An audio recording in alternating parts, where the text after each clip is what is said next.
She didn't ask for anything. Bear said, his voice barely above a whisper. Not a single damn thing. She just left it there. For me. Nobody at the table said a word, because none of them knew what to do with that.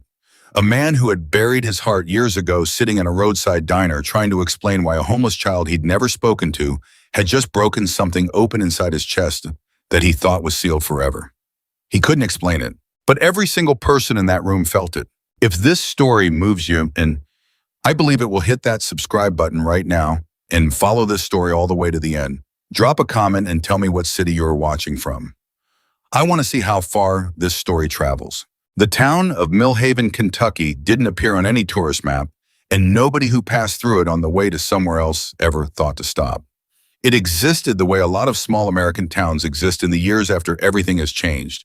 The factories gone, the storefronts half empty, the young people scattered to cities that promised more and sometimes delivered. What remained was a particular kind of quiet, not peaceful quiet, the other kind, the kind that settles in after noise has given up. Jack Malone had chosen it for exactly that reason. He was 61 years old, broad through the shoulders, with a gut that had arrived sometime in his 50s, and decided to stay. His beard had gone fully gray 3 years ago, and he kept it trimmed close, not out of vanity, but out of habit, the same habit that had him up every morning before 6, regardless of what the night before had looked like. His hair, still thick, was combed back and held with the kind of product his ex-wife used to buy him, and he still bought for himself without thinking about why. His arms, from the wrists to the sleeves of whatever he was wearing, were covered in ink that had blurred with age, the way tattoos do the stories written into his skin, no longer sharp, but still readable if you knew how to look. He had a 2003 Harley-Davidson Road King that he kept in better condition than he kept himself, and he parked it every night in the small gravel lot beside the house he rented on Caldwell Street, which was a real street with a real name, but felt like the kind of place that had been left off the town's mental map, the same way Millhaven had been left off every other kind of map. His mornings had a shape to them. That was the right word, not routine, not discipline, just shape.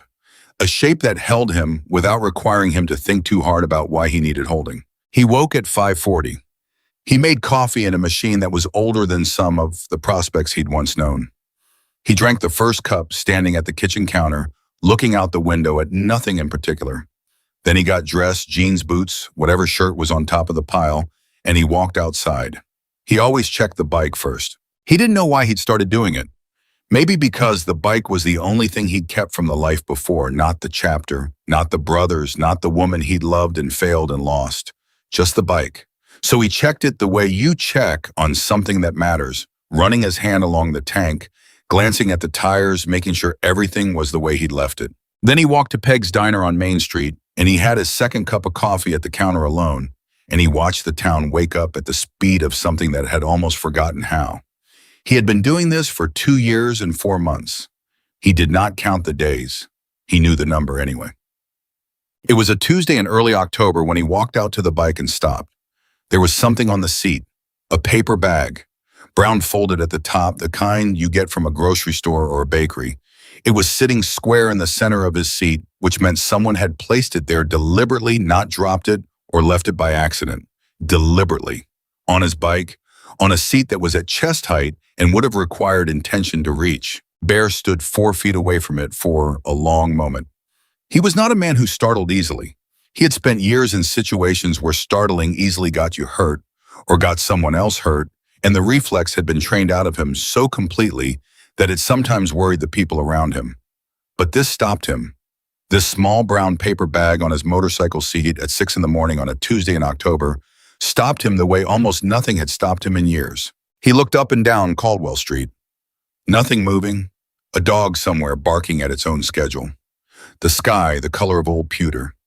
He walked to the bike slowly, the gravel shifting under his boots, and he looked at the bag without touching it for another few seconds. Then he picked it up. It was warm. That was the first thing. It was warm, which meant it hadn't been sitting there long, which meant whoever left it had been here recently enough that the warmth was still in it. He unfolded the top of the bag carefully. Inside, a biscuit wrapped in wax paper, the kind that came from a real oven and not a can. A boiled egg already peeled sitting in a small square of paper towel, and a folded napkin, white clean, like the kind Peg kept in the metal dispensers at the diner. Bear stood there holding a warm paper bag in both hands at 6 in the morning, and he had absolutely no idea what to do with it. He looked up and down the street again.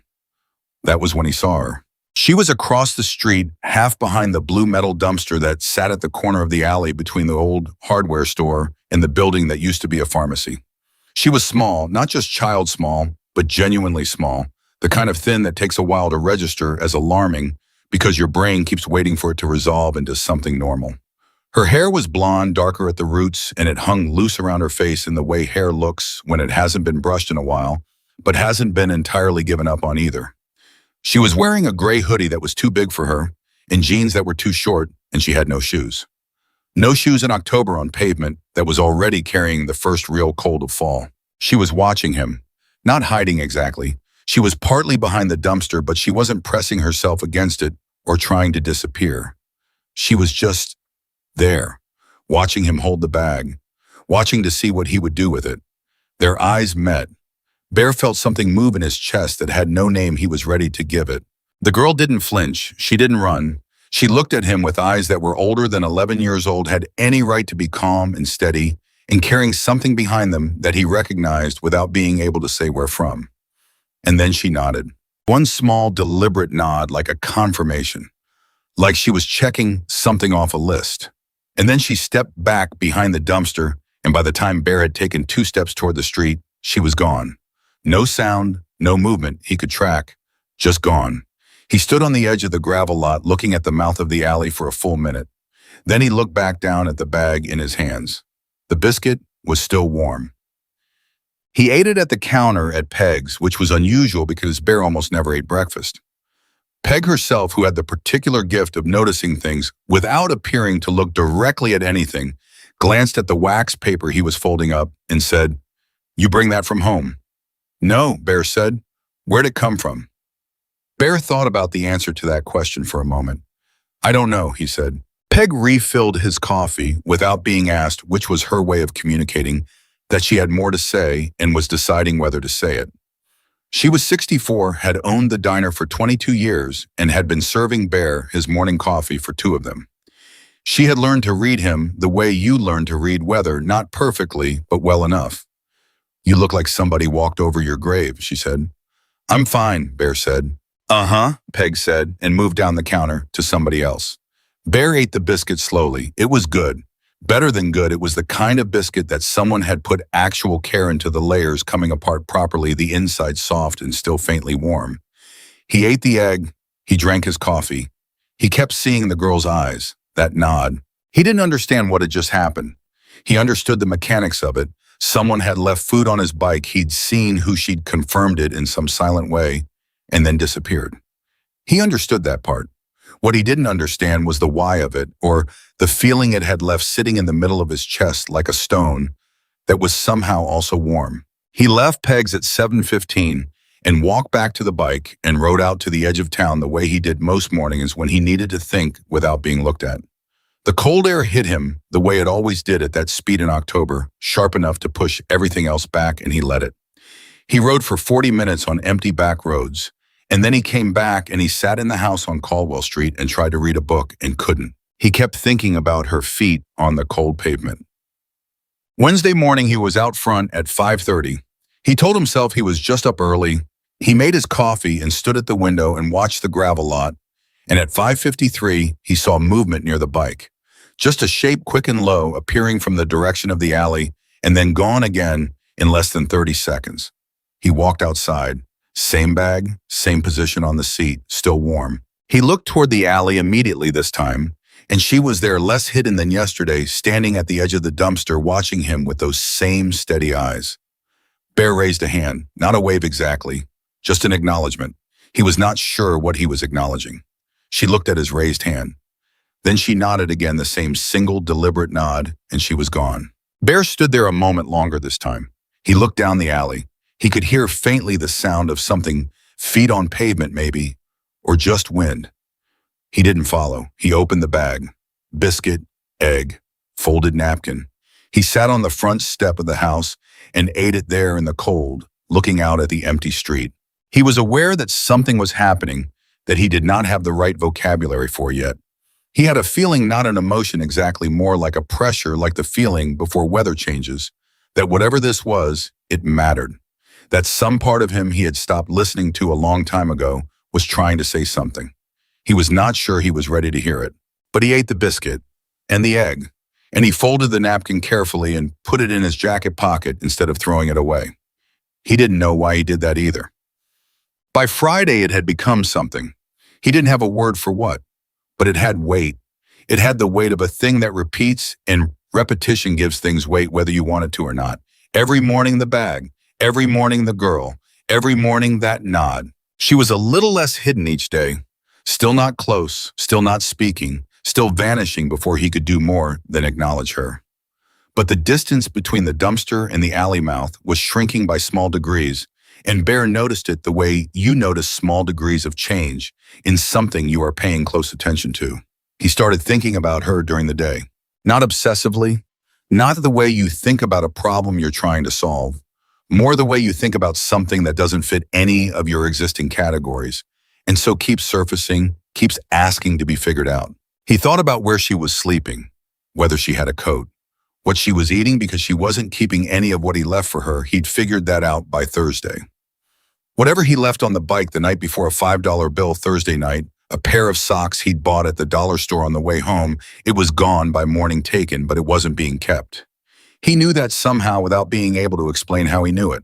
He thought about the biscuit, how warm it was every morning, which meant she was making it somewhere close or buying it somewhere close at 5 in the morning, which meant she was spending money she clearly didn't have much of on food she was giving away. That thought sat on him like a weight. Friday evening, he drove to the gas station on Route 11 that had a small hot food section, and he bought a biscuit and a styrofoam cup of soup, and he put them in a bag, and he left it on the bike with a note that said, "Only this is yours." Saturday morning, the bag was gone, replaced with the usual breakfast. Same bag, same folded napkin, same warm biscuit, and peeled egg. Bear stared at it for a long time. "Okay, sir," he said to no one. "Okay." It was Tank who noticed first the way Tank always noticed things that Bear would have preferred not to be noticed. Calvin Tank Reeves had been Bear's closest friend for 19 years, which was long enough that the friendship had stopped requiring much maintenance and had instead become something structural, like a wall you don't think about until you need to lean on it. Tank was 57, built like his name, and had a garage on the south side of Millhaven, where he did good work on bikes and better work on people, which was a thing about Tank that surprised everyone who didn't know him and no one who did. He came by the house on Saturday afternoon with a case of beer and no particular reason, which was also structural. Bear told him about the girl. Tank listened the whole way through without interrupting, which was notable because Tank had a lot of opinions and usually deployed them freely. When Bear finished, Tank was quiet for a moment. "How old?" Tank said. "I don't know. Young, maybe 10, 11? Blonde? Yeah." Barefoot, Bear looked at him. "You've seen her?" "Twice," Tank said. "Once outside my garage last week, once at the corner by the old pharmacy. I thought she was somebody's kid just playing around." He paused. "She wasn't playing." "No," Bear said, "she wasn't." Tank set down his beer. "She's giving you breakfast every morning." "Yes." "And you're leaving stuff for her." "Yes." "And she takes it, but keeps leaving breakfast." "Yes." Tank was quiet again for a moment. He had a way of being quiet that wasn't empty. It was the kind of quiet that was full of processing, visible in the slight movement of his jaw, the way his eyes went somewhere interior. "Bear," Tank said finally.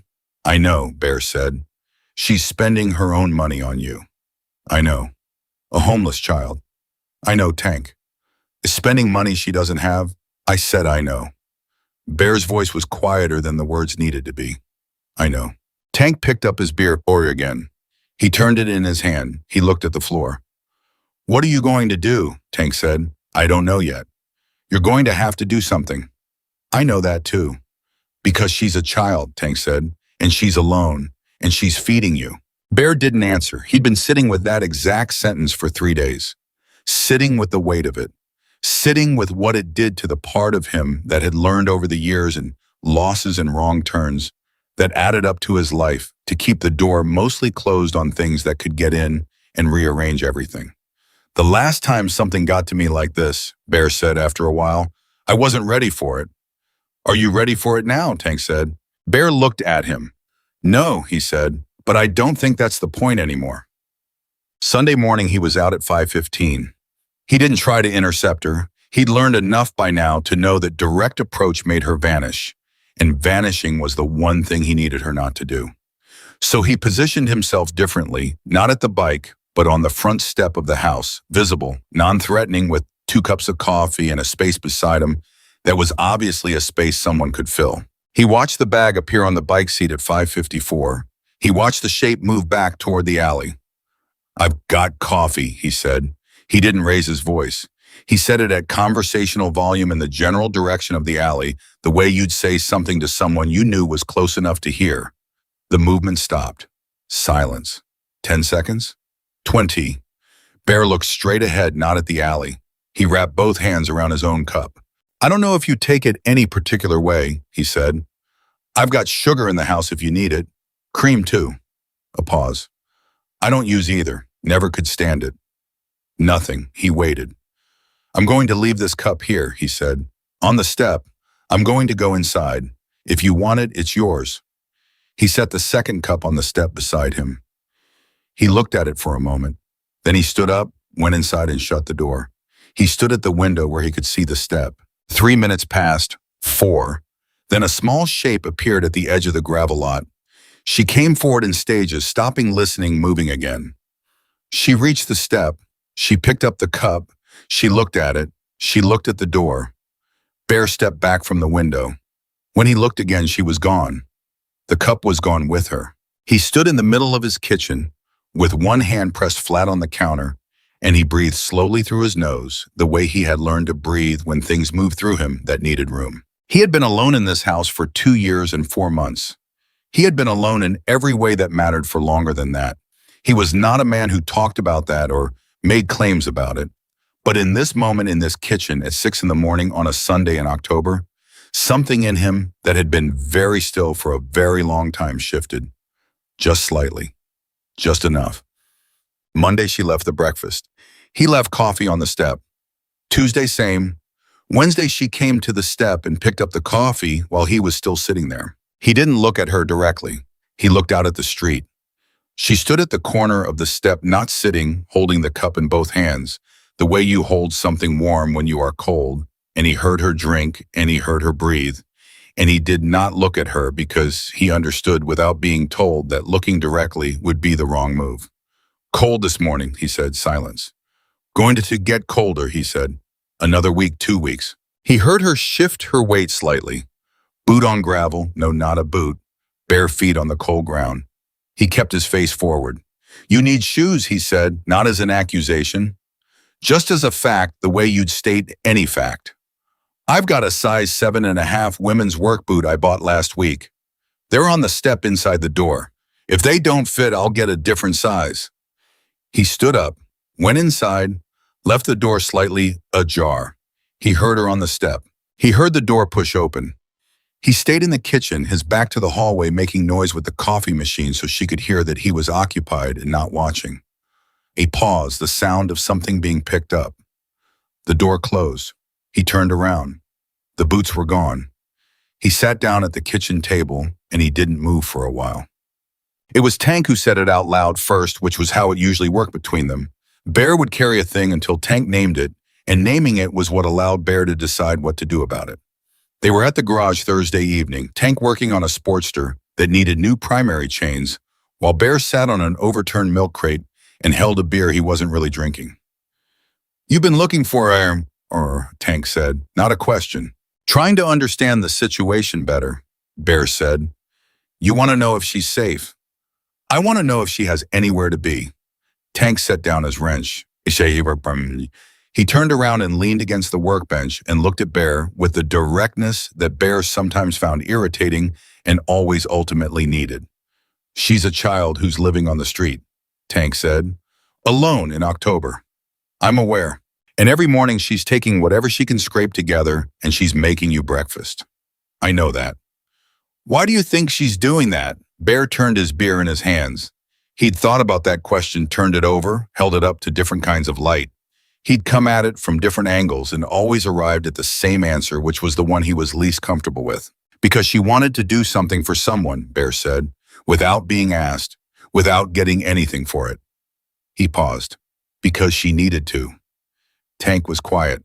She's been surviving, Bear said, and surviving isn't the same as living, and she figured out that the way to feel like you're living even when you've got nothing is to give something away. He stopped. I know how that sounds. It sounds true, Tank said. Bear looked at the floor. She's 11 years old, and she figured that out. He said, 11, he let that sit. And I'm 61, and I've been surviving for 2 years and not doing the other part. Tank said nothing. He didn't have to. Something has to change, Bear said. Yeah, Tank said. Something does. Friday morning, Bear didn't just sit on the step. He put a second chair out. A folding chair, the kind he kept in the back of the garage, nothing special.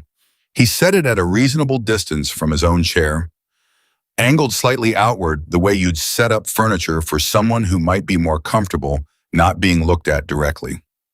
He had coffee on the step. He had a second biscuit he'd bought at the gas station wrapped up in a paper bag sitting beside the coffee. She arrived. She picked up the coffee. She picked up the bag. She looked at the chair. Bear looked at the street.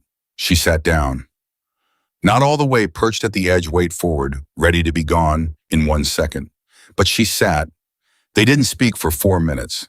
Bear could count time without a watch when he needed to, a skill from years of situations where phones didn't come out. 4 minutes of coffee and cold air and the sound of Millhaven beginning its morning. Then she said, "It's good." Her voice was small but not weak, clear. A child's voice with something behind it that was not quite a child's quality.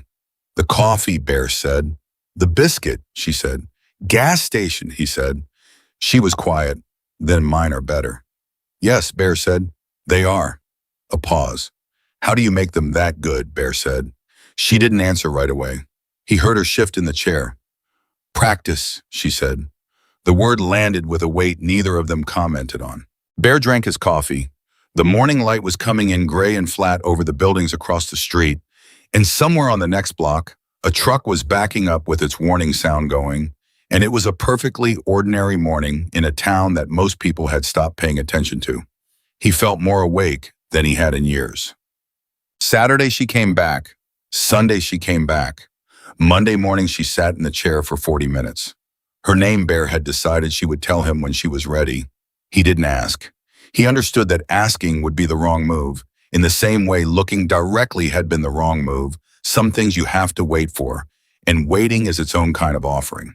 But on Tuesday morning, when she arrived and sat down, and they had been quiet for a few minutes with their coffee, she said, "How come you're always alone?" Bear considered the question. "How come you are?" he said. A pause. "I asked first," she said. He almost smiled. "I lost some things," he said. "People." Got quiet after. "People died," she said. Not with discomfort, with directness, the way children can sometimes ask the questions adults circle for hours. Some, Bear said. Some just went. Which is worse, she said. Bear thought about that honestly. The going, he said. She was quiet for a moment. Yeah, she said eventually. Yeah, it is. Bear turned that over. He looked at the street. What's your name? He said. A pause, a long one, long enough that he thought she might not answer. Sadie, she said. He nodded. Bear, he said. I know, she said. Tank told me. Bear looked at her then directly for the first time. She was looking back at him with those steady, two old eyes, and there was something in her face that was almost not quite a smile. You talked to Tank, Bear said. He gave me soup, she said. Last Thursday. Bear stared at her. Aaron, he said you were grumpy but not mean, Sadie said. He said the difference matters. Bear turned back to the street. Tank talks too much, he said. He said you'd say that, Sadie said. And that was the first time Bear laughed. Not a big laugh, not the kind that takes over but real. The kind that surprises you when it comes. Sadie watched him. She didn't smile, but something shifted in her face. Some small degree of something loosening. It was barely visible. Bear, who had been watching for it for 2 weeks, caught it. He looked back at the street before she could see him catch it. The morning moved around them indifferent and ordinary. And on Caldwell Street, on two folding chairs in front of a house that had been quiet for too long, something that had no name yet was becoming something that would. The morning after Sadie said her name, Bear woke up at 5:10 and lay in the dark for a few minutes before he understood why he'd woken early. It wasn't noise, it wasn't pain, it was anticipation, which was something he hadn't felt in the morning in so long. He'd almost forgotten what it felt like in the body, that slight forward pull, like something in you is already moving towards the day before you've decided to. He got up, made coffee, stood at the window. At 5:51, the bag appeared on the seat of the bike. He was outside at 5:52 with two cups and the folding chairs already set up from the day before. She came around the edge of the lot a minute later, slower than usual, and she stopped when she saw the chairs already out. She looked at them, looked at him. "Figured you'd come back," Bear said. "I wasn't sure I would," she said. "But you did." A pause. "But I did," she said. She sat down. She took the coffee he held out. She wrapped both hands around it and looked out at the street, and they were quiet for a while the way they'd gotten used to being quiet, not because there was nothing to say, but because the quiet had become part of the thing between them, and neither of them was in a hurry to fill it with noise that didn't need to be there. Then she said, "You didn't ask me anything yesterday about where I'm staying." "No," Bear said. "Why not?" He thought about how to answer that honestly. "Because I figured you'd tell me when you were ready," he said. "And if you weren't ready, asking would just make you go." She was quiet for a moment. "Most people ask right away," she said. "Most people are trying to feel useful," Bear said. "I'm just trying to sit with you." She looked at him. He felt it on the side of his face but didn't turn. "That's a weird thing for a biker to say," she said. "I'm a weird biker," Bear said. She made a sound that was not quite a laugh and not quite nothing. Somewhere in between. He filed it away. "I sleep in the old fabric warehouse," she said, "on Depot Road, the one with the broken east window." Bear knew the building. A former textile plant closed for 11 years, chain link on 3 sides and a collapsed section of fence on the 4th. He'd ridden past it 100 times. "Alone," he said. "Yes," he kept his voice level. "How long?" "Since June," she said. "Since June. 5 months. 5 months in an abandoned warehouse alone, 11 years old in a town that hadn't noticed her enough to act." Bear held that information without letting it show on his face, which required more effort than almost anything he'd done recently. "You're not from Millhaven," he said. "No," she said. "Lexington originally." "What happened?" A long pause. She drank her coffee. "My mom got sick," she said. "Then she got sicker. Then she stopped being able to take care of things. And then it was just, she stopped. Started again. We moved around for a while, different places. She had a boyfriend for a while who had a house, but that didn't work out. And then one day I was in Millhaven and she wasn't." She said it flat and direct, no dramatics, the way you describe something you've already processed until it's just facts. "She didn't leave me on purpose. I want to be clear about that. She just lost track." Bear didn't say anything. He understood from where he sat in his own life what it meant to lose track. To let go of things, not because you wanted to, but because holding on had gotten past what you could manage. "How old are you?" he said. 11, she said. 12 in February. He nodded slowly. "I know what you're thinking," Sadie said. "What am I thinking?" "That someone should call someone," she said. "Child services or police or whatever." "That did cross my mind," Bear said. "I've been in the system before," she said flat. "In Lexington. When my mom got sick the first time, it wasn't—" She stopped. "I'm not going back into that." "Okay," Bear said. She turned and looked at him directly. "Okay, just like that." "I'm not going to call anyone without talking to you first," Bear said. "That's all I mean." She studied him for a moment with those eyes that had no business being that steady in an 11-year-old's face. "Tank said you keep your word," she said. "Tank talks too much," Bear said. "But he's not wrong." She turned back to the street, drank her coffee. After a moment, she said, "The biscuits. I make them at the gas station on Route 11. There's a lady there, Lorraine. She lets me use the back kitchen in the early morning before her manager comes in. I buy the mix myself." A pause. "It's the cheapest thing that's good." Bear closed his eyes briefly behind the rim of his cup. She was buying biscuit mix at 5 in the morning to make breakfast for a man she'd never spoken to. Why me, he said.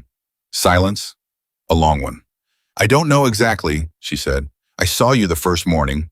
You came out and you checked the bike and you looked at it like, she paused, like it was the only thing that was still yours.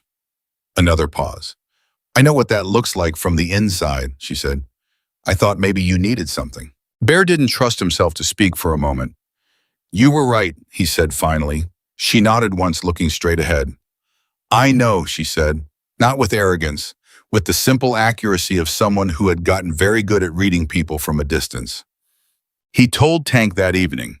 Tank was at the garage, but he wasn't working on anything. He was sitting in his office chair, a busted thing with one arm duct taped, drinking bad coffee and watching nothing in particular, which meant he'd been waiting. She told you, Tank said. She told me, Bear said. The warehouse on Depot Road.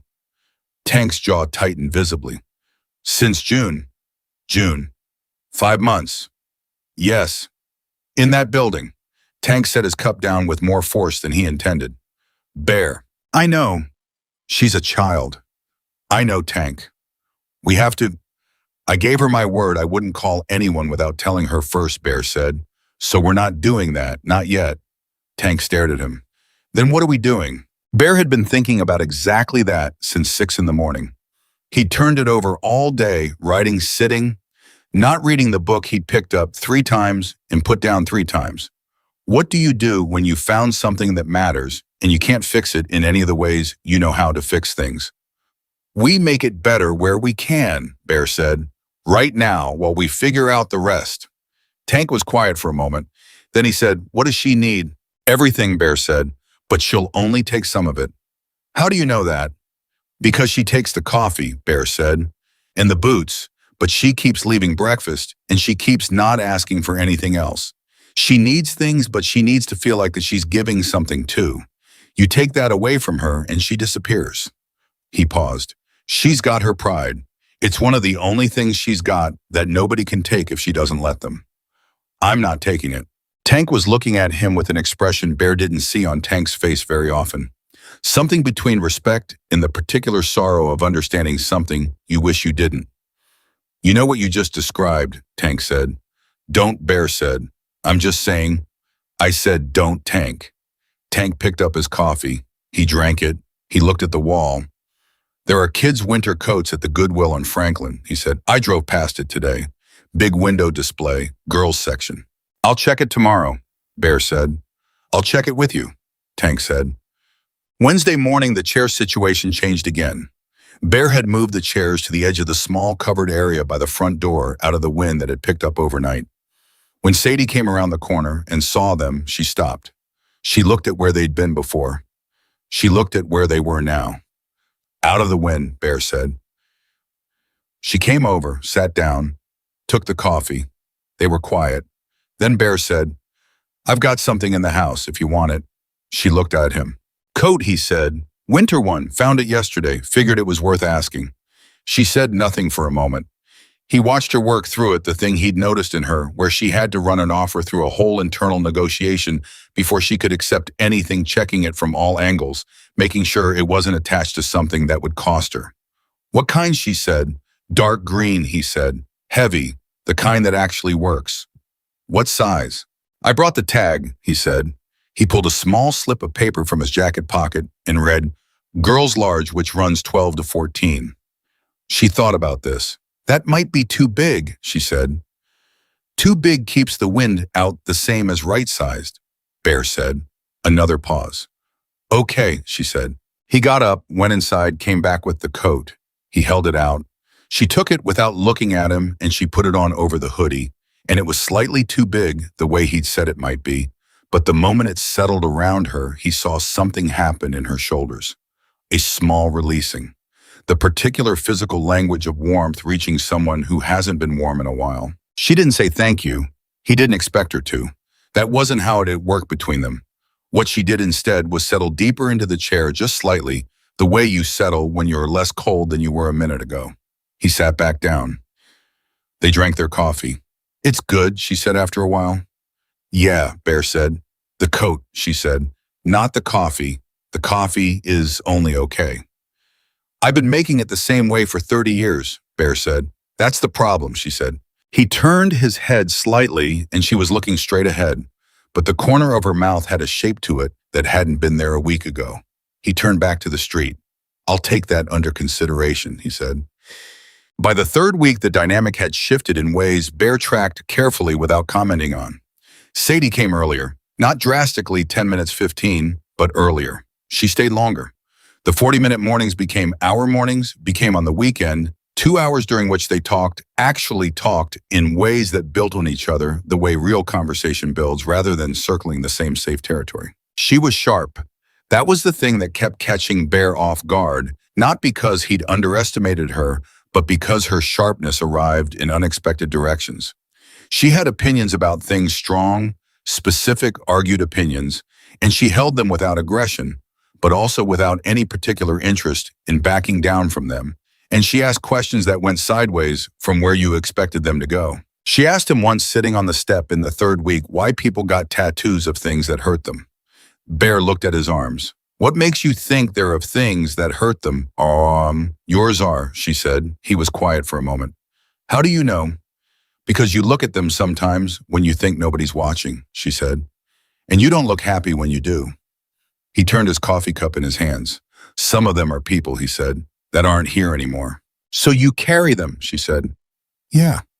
Does it help? He thought about that honestly. Some days, he said, some days it just reminds you what you lost. Sadie was looking at his arms with a seriousness that wasn't morbid. It was more like she was reading something. I don't have anything like that, she said. I don't have anything from before. Bear understood what she meant. Not photographs, not objects, not anything that held a life that used to exist. She was carrying her losses without any place to put them. You've got the biscuit recipe, he said. She looked at him. Your mother teach you that, he said. A pause, a long one. Her mother taught her, Sadie said, and she taught me. Then you've got that, Bear said. That's something real. She looked back at the street. Something moved across her face that she didn't try to control, just felt it and let it move through. Yeah, she said quietly. I guess I do. Tank started leaving things at the garage, not in a way that required acknowledgement, not in a way that made it a thing that had to be received formally or gratefully or at all. He started leaving a small bag of groceries just inside the back gate of the lot on Depot Road, tucked against the fence post, on the side closest to the building's broken east window. He told Bear what he was doing, and Bear nodded, and neither of them discussed it further. On the second day the bag appeared, the items inside were rearranged but not taken. On the third day, half of them were gone. On the fourth day, a folded napkin was left in the empty bag. Tank brought the napkin to Bear that evening without comment. Bear looked at it for a long time. She's leaving a receipt, Tank said. She's saying she received it, Bear said. There's a difference. Tank turned the napkin over in his hands. It was clean, precisely folded into quarters left deliberately, a signature without words. She's remarkable, Tank said, not with sentimentality, with the plain recognition of someone who didn't use the word lightly. Yes, Bear said. What are we going to do, Bear? I told you. Long-term, you Tang and led. Not this week, not the bags at the fence. Long-term. She's 11 years old and winter is coming and that building isn't safe and we both know it. Bear set down his beer. He looked at his hands.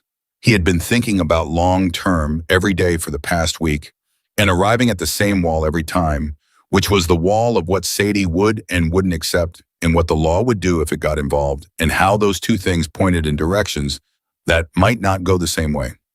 She's scared of the system, Bear said. I know. And she has reason to be, Bear said. The system put her somewhere before that was worse than where she was. I don't doubt that. So we work around the system, Tank said. For how long? For as long as we have to, Tank said. While we find a better answer. Bear looked at him. You got a better answer. Tank leaned forward, elbows on his knees. I've been making calls, he said. Quietly. I know a woman in Harlan who does independent advocacy work for kids in exactly this situation. Not CPS, not police. Someone who can look at Sadie's specific case and tell us what the options actually are without triggering anything that takes the choice away from her. Bear was quiet for a moment. Does she know you're making calls? No, Tank said. I'm not going to do anything with the information until you and I agree it's right, and until Sadie knows. She has to know, Bear said immediately. Whatever happens, she has to know every step. Agreed, Tank said. But Bear, we have to move. The temperature dropped to 31 last night, 31 degrees in that building. The weight of that number landed the way Tank had intended it to. Bear felt it in the center of his chest like a closed fist. Give me until Friday, Bear said. You've got until Friday, Tank said. Then we figure out the next step together. All three of us. Thursday morning, Sadie arrived at the step and sat down, and something was different. Bear clocked it immediately, the way she held herself, the set of her jaw, the slight tension around her eyes that wasn't there on the good mornings. He said nothing. He poured the coffee. He waited. She drank for a few minutes in silence. Then she said, "Someone went through the building last night." Bear went still. "Two men," she said. "I heard them on the other side. I don't think they saw me. I stayed very quiet, and they left after maybe 20 minutes. She paused. "But I didn't sleep after." Bear looked at her. She was holding the cup with both hands, and her knuckles were pale. "Did they see you at all?" he said. "I don't think so." "Did they come near your side of the building?" "No," she said, but she stopped. She set the cup down on her knee and looked at it. "I'm not scared a lot," she said. "I want to be clear about that. I've been doing this since June, and I've managed. But last night," she exhaled, "last night I was scared." Bear was aware of the exact temperature of the thing he was about to say and how important it was to say it right. "I've got a spare room," he said. She looked at him. "It's got a door that locks from the inside," he said. "I don't have a key to it. I've never had one. You'd be the only one with access to it." He kept his voice level, informational, not pleading, not pressuring, just facts laid out in a row for someone to pick up or not. "It's got a bed, and it's warm, and it's on the second floor with a window that faces the street so you can see what's coming." She was looking at him the way she had that very first morning, measuring, calculating, running everything through the internal mechanism that had kept her alive and intact and herself for 5 months alone. "This isn't a trade," Bear said. "You don't owe me anything for it. Not breakfast, not conversation, not anything. You can take the room and we never speak again if that's what you want. He stopped. He chose his next words carefully. "I don't want you scared in that building alone at night." Silence. A long one, longer than any they'd had. "The lock works," she said. "I'll show you before you decide anything. And the window faces the street." "Yes." "Can I see it before I say yes or no?" "Yes," Bear said. He took her inside for the first time. He showed her the room. He showed her the lock, a sliding bolt on the inside, no keyhole on the outside, and he showed her the window, and he stood in the doorway while she went in alone and tested the bolt and looked out the window and turned around in the small space the way you do when you're trying to figure out if something fits. She came back to the doorway. "I'm not staying forever," she said. "Nobody's asking you to," Bear said. "This is just for right now," she said. "Right now is all we're talking about," Bear said. She looked at the room one more time. Then she looked at him. "Okay," she said. "Okay," he said. He went downstairs. He heard the bolt slide home on the other side of the door. He stood at the bottom of the stairs for a moment with his hand on the newel post. Then he went to the kitchen and sat down, and he pressed both palms flat on the table and breathed until his chest unclenched, which took longer than he would have admitted to anyone. Tank called at 8:30. "Well," Tank said. "She's upstairs," Bear said. Silence on Tank's end for a few seconds. "In the house." "In the house," Bear said. "Bear." Tank's voice had something in it that it didn't usually have, something close to cracking around the edges, which was not a Tank sound. "Bear, Don't," Bear said. "I'm not saying anything." "You were about to say something." "I was about to say that's the right thing," Tank said. "That's all I was going to say." Bear looked at the ceiling. He could hear faintly the sound of movement above him. Small footsteps. The creak of a floorboard. "She's walking around up there," he said. "She's checking the space," Tank said. "Making sure it's real." "Yeah," Bear said. "Is it real?" Tank said. Bear listened to the footsteps above him. A child walking in his house in the spare room that had been empty since he moved in. Real as anything got. "Yeah," he said. "It's real." In the morning, he was in the kitchen at 5:40 with the coffee going when he heard her door open. Footsteps on the stairs. She appeared in the kitchen doorway in the green coat over her pajamas. He'd gotten her pajamas along with the coat, a simple set she'd accepted them without comment, and she looked at him and he looked at her and neither of them said anything for a second. Then she walked to the counter, pulled out the bowl she'd apparently already located and said, "Do you have flour cabinet above the stove?" He said, "Butter. Fridge left side. Salt. Next to the stove." She started moving around the kitchen with the efficiency of someone who has learned to work in spaces that aren't theirs, opening things carefully, taking only what she needed, leaving each door and drawer the way she found it. Bear poured himself coffee and sat at the table and watched her without appearing to watch her. She made biscuits. Real ones, from scratch without a recipe by hand, the way you do it when someone showed you and you learned it in your body and not your head. She worked the dough with her knuckles folded. It worked it again, cut the rounds with a glass. She used his glass, the one from the cabinet, turned upside down, and put them in the oven on a sheet pan she found without asking. At an oven temperature, she set without hesitation. 22 minutes later, she took them out. She put two on a plate and set it on the table in front of Bear. She took one herself and stood at the counter eating it, looking out the window over the sink. Bear ate one of the biscuits. He set his fork down. He picked up his coffee. He looked at the table. "Sadie," he said. "Yeah," she said, not turning from the window. "This is the best biscuit I have ever eaten." A pause. "I know," she said. He heard it in her voice, then not arrogance, not performance. Something smaller and much more real. Pride. The real kind, the kind that lives deep and doesn't need anyone to confirm it, but expands slightly when someone does. He didn't make a bigger deal of it. He ate the second biscuit. She finished hers at the counter. She put her plate in the sink and rinsed it. Then she said, "I'll make them tomorrow too, if that's okay." "That's more than okay," Bear said. She nodded. She went back upstairs. Bear sat at the kitchen table with his coffee and the smell of biscuits still in the air, and he thought about all the mornings he'd sat at this same table with nothing coming from upstairs. No footsteps, no sound, no smell of anything. Cooking. Just the silent, specific weight of a house that holds one person who has stopped expecting more. He thought, "I should have opened that door years ago." Not this door. He knew what he meant, the other kind. The one he'd bolted from the inside and told himself was protection. He sat there for a lengthy time. Then he got up, rinsed his cup, and started thinking about what else the spare room needed. She'd been in the house 4 days when Tank came by, and she didn't hide. That was the thing Bear noticed. She didn't leave the room, didn't go upstairs, didn't position herself to be invisible. She was sitting at the kitchen table working on something in a notebook she'd produced from somewhere when Tank came through the door, and she looked up when he came in and said, "Hi, Tank.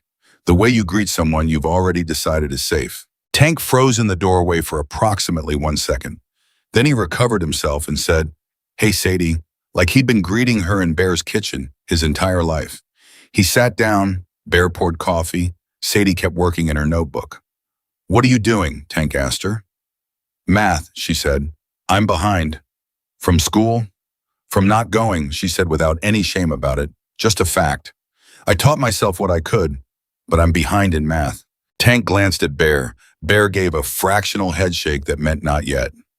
"I was good at math," Tank said. Sadie looked up at him with the measuring expression.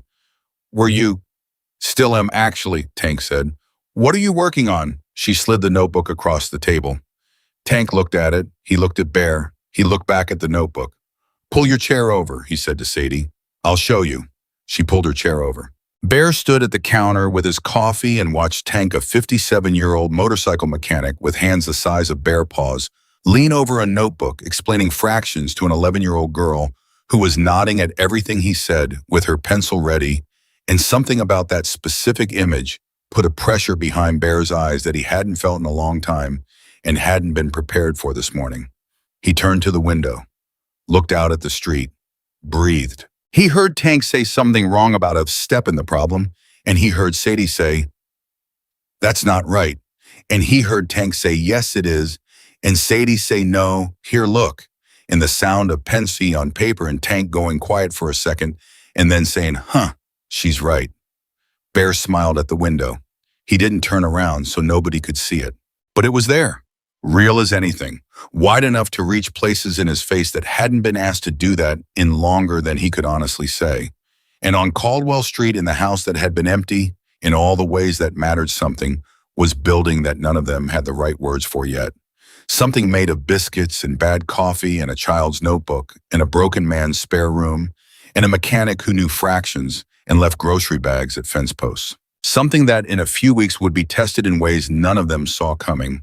Something that would not break. She had been in the house 11 days when she stopped coming down for breakfast. Bear noticed it at 5:50 when the kitchen stayed quiet past the time her feet usually hit the floor above him. He waited. 6 o'clock. 6:15. He stood at the bottom of the stairs and listened and heard nothing from behind the door at the top. He went back to the kitchen, made her coffee anyway. Set it on the counter where she always picked it up. At 6:40, he heard the movement upstairs.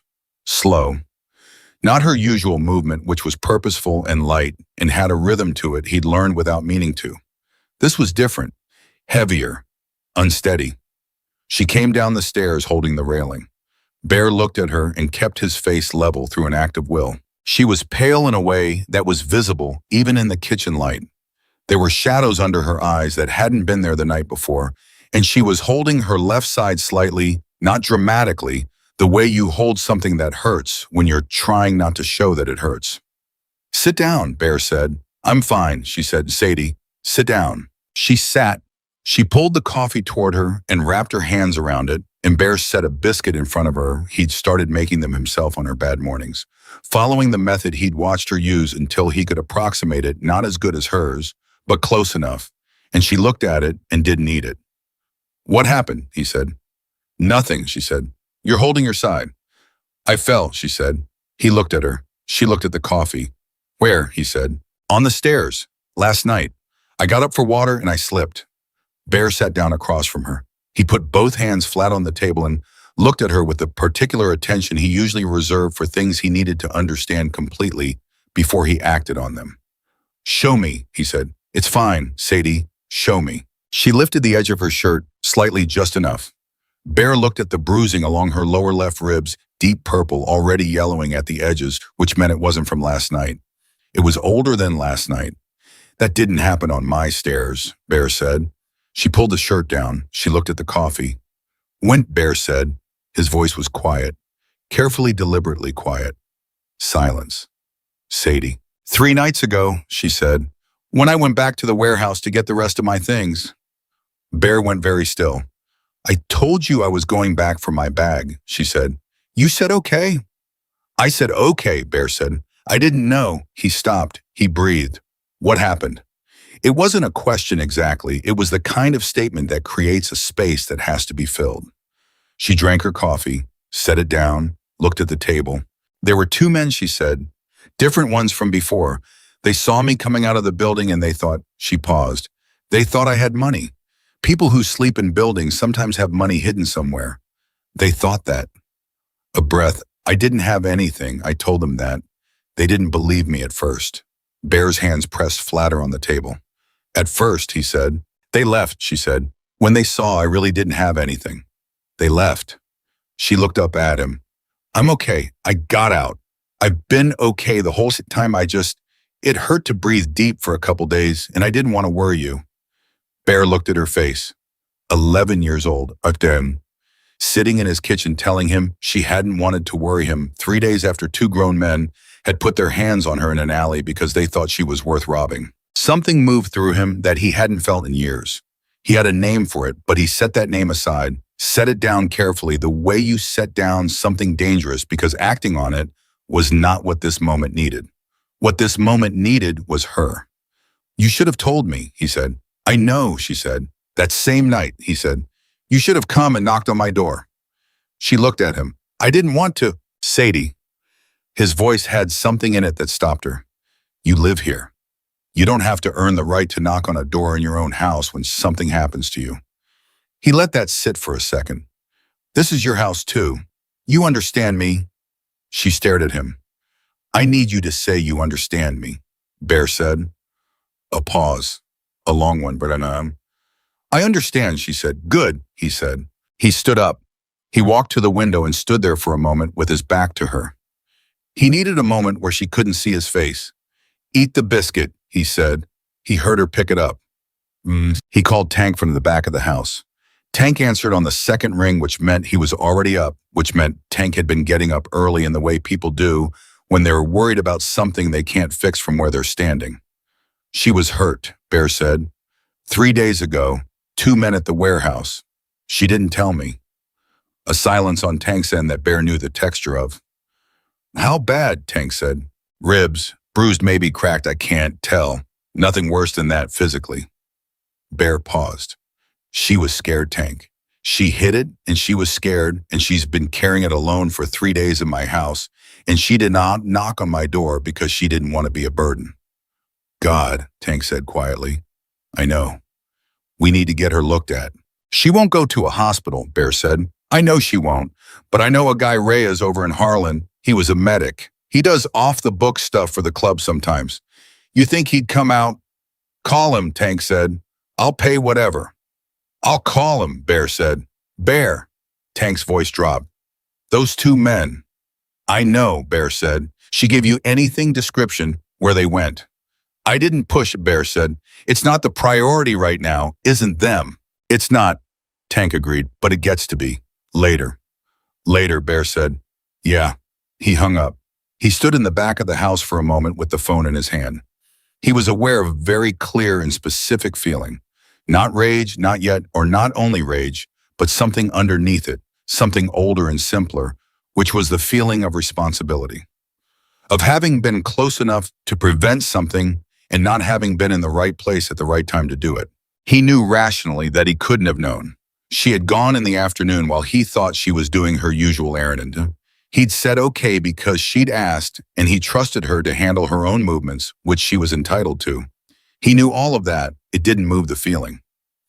Reyes came that afternoon. He was 53, compact and precise, and he examined Sadie's ribs with the professionalism of someone who had done this in worse conditions than a kitchen table, and said 2 of them were bruised, one might have a hairline crack, and she needed to take it easy for 2 weeks and take the ibuprofen he left and not do anything that involved twisting hard at the waist. Sadie submitted to the examination with the stillness of someone who had learned that staying still made things go faster. She answered his questions directly. She did not wince more than once, which Reyes noticed, and which seemed to earn her a slight shift in his expression, not quite a smile, but close. When he was done, he looked at Bear. She's going to be fine, he said. She's tough. I know she is, Bear said. After Reyes left, Sadie sat at the kitchen table and looked at the bottle of ibuprofen. She turned it in her hands. You didn't have to do that, she said. You needed to be checked, Bear said. It costs money. Sadie, I'm aware that everything costs money, she said, not sharply, just directly, with the particular weight of someone for whom that equation had been real and present for a very long time. I'm aware that I cost money. I'm not. She stopped. She set the bottle down. I'm going to pay you back. All of it. I'm going to keep track. Bear sat down across from her. I don't want you to, he said. I know you don't, she said, but I need to. It's not about you, it's about me. He looked at her, she looked back. Okay, he said. Okay, she said. She picked up the ibuprofen. She took 2 with the glass of water he put in front of her. She set the glass down carefully and looked at the table. I'm sorry I didn't tell you, she said. I know, Bear said. I'm used to handling things, she said. By myself, she paused. It's hard to stop doing the thing that kept you alive. Bear was quiet for a moment. Yeah, he said. It is. They looked at each other across the table. We're working on it, Bear said. Both of us. Something moved across her face, not quite a smile, not quite relief, something in between. Yeah, she said. We are. Bob. 2 mornings later, she was back to her full routine. She came down at 5:40, made biscuits, corrected Bear's coffee technique. She developed a running commentary on his coffee that was 1 part genuine critique and 2 parts something she enjoyed, and sat at the table with her notebook while he ate. Tank came by at 7, which had become his pattern, and the 3 of them had the particular rhythm now of people who have shared a morning enough times that it doesn't require arrangement. It looked from the outside like something remarkably close to ordinary, but Bear knew what was underneath it, not fragile exactly, but provisional, built on something that hadn't been fully resolved. Sadie had no documentation, no school enrollment, no official existence in Millhaven. The woman in Harlan that Tank had contacted, her name was Ruth Calloway, and Tank had spoken to her twice now, had said the options were navigable but narrow, and the narrowest part was the timeline. Winter, Ruth had told Tank. You get to February without a resolution, and the circumstances become harder to manage discreetly. Tank had relayed this to Bear. Bear had turned it over for several days before bringing it to Sadie. He did it on a Sunday morning when the house was quiet and there was no particular urgency to the morning, and she was in a good mood. She'd beaten him at rummy the night before for the third time in a row, which she had not been gracious about in the way that Bear found completely unreasonable and secretly delightful. I need to talk to you about something, he said. She looked up from her notebook. She read his face. Is it about me? She said. Yes, he said. Is it bad? It's complicated, he said, but it's not bad. I'm not doing anything without you knowing and agreeing. You understand that first. She closed the notebook. Okay, she said. He explained Ruth. He explained what Tank had been doing. He explained carefully without minimizing and without alarming what Ruth had said about the timeline. Sadie listened the entire way through without interrupting, which was how she listened to things that mattered. Her face was still. Her hands were flat on the table. When he finished, she was quiet for a moment. You've been doing this for how long? She said. Tank started talking to Ruth about 2 weeks ago, Bear said. Before I moved in, she said. Yes, she thought about that. Were you going to tell me? Yes, Bear said. I was waiting until I knew enough to tell you something useful instead of just worrying you. That's the same reason I didn't tell you about the ribs, she said. Bear absorbed that. Fair, he said. We're both bad at this, she said. Working on it, he said. She almost smiled. She looked back at the table. What does Ruth need from me? To talk to you on the phone first. No obligations, no reports filed, nothing that starts any process until you say it's okay. Sadie's jaw tightened slightly. She's not going to try to put me somewhere. She's an advocate, Bear said. Her entire job is to stop that from happening if you don't want it to. What do I want? Sadie said, not rhetorically, genuinely looking at him. Bear thought about how to answer that carefully. I think you want what most people want, he said. You want to be somewhere safe and known and not have to keep proving you deserve to be there. She looked at him for a long moment. Do you have a grandmother? Bear said. Carefully. They hadn't gone here before. Something shifted in her face. Yes, she said. Are you close? A pause. We were before. She's in Danville. She stopped. I don't know if she knows where I am. Would you want her to? She looked at the table. She turned her pen over and over in her fingers. I don't know if she'd want me, she said, so quietly it almost wasn't there. Bear felt that in a specific place he didn't name. That's something Ruth could help figure out, he said, safely, without putting you at risk either way. Sadie was quiet for a long time. Okay, she said finally. I'll talk to Ruth. Bear nodded. He picked up his coffee, drank it. It's still bad, Sadie said. The coffee, Bear said. The coffee, she said. I've been making it for 30 years, he said. The problem, she said, has not improved with age. Bear looked at her. She was looking back at him with that corner of the mouth thing that was as close to wide open as she got. He shook his head and looked back at his cup, and the morning held. The phone call with Ruth happened on a Wednesday. Bear handed Sadie his phone and went outside and sat on the step for 45 minutes, and he did not listen at the door, and he did not check his watch more than 4 times. When Sadie came outside and handed the phone back, her face was composed, but her eyes were doing something careful. She's nice, Sadie said. Tank said she was. She didn't push, Sadie said. She just asked and listened. She paused. She's going to look into my grandmother, quietly. She said it might take a week. Okay, Bear said. She also said. Sadie stopped. She looked at the street. She said that whatever happens with my grandmother, I have options. Real ones. She said Bear and Tank could potentially petition for temporary guardianship while longer-term arrangements are figured out. She said the words carefully, like she'd rehearsed how to transmit them accurately. She said it's not simple, but it's possible. Bear looked at the street. He had known this was one of the possibilities. He'd known it since Tank first mentioned Ruth. He'd let himself think about it in the early mornings when he was awake And the house was quiet, and there was a child sleeping upstairs who made biscuits and corrected his grammar and beat him at rummy. What do you think? Sadie said. What do you think? Bear said. I asked you first, she said. He looked at her. I think, he said carefully, that you deserve something permanent, and I think you deserve to have a say in what that looks like. That's not an answer, she said. No, he said. It's not. He looked at the street for a moment, then back at her. I think if your grandmother wants you and you want her, that's the right thing. And I think if that's not how it goes, I think you've already got people who aren't going to let you disappear. Sadie looked at him. Something crossed her face, not the corner of the mouth thing this time. Something bigger and less guarded just for a second before she pulled it back. Okay, she said. Okay, he said. She went inside. Bear sat on the step for another few minutes, looking at nothing, letting himself feel exactly what he was feeling without trying to organize it into something manageable. It was a lot. It was fine. The morning everything broke open started like every other morning. Sadie came down at 5:40. She made biscuits. Bear made the coffee. She had given up correcting the coffee and had instead started making her own cups separately, which Bear chose to interpret as a compliment. And they sat at the table, and she worked in her notebook, and he read the newspaper that Peg saved for him every morning. It was fine. It was a Tuesday in November, the sky outside the window, the flat white of clouds that hadn't decided yet whether they were going to do anything about it. It was completely ordinary. Until Bear's phone rang, he looked at it, a number he didn't know. He almost didn't answer. He answered, "Is this Jack Malone?"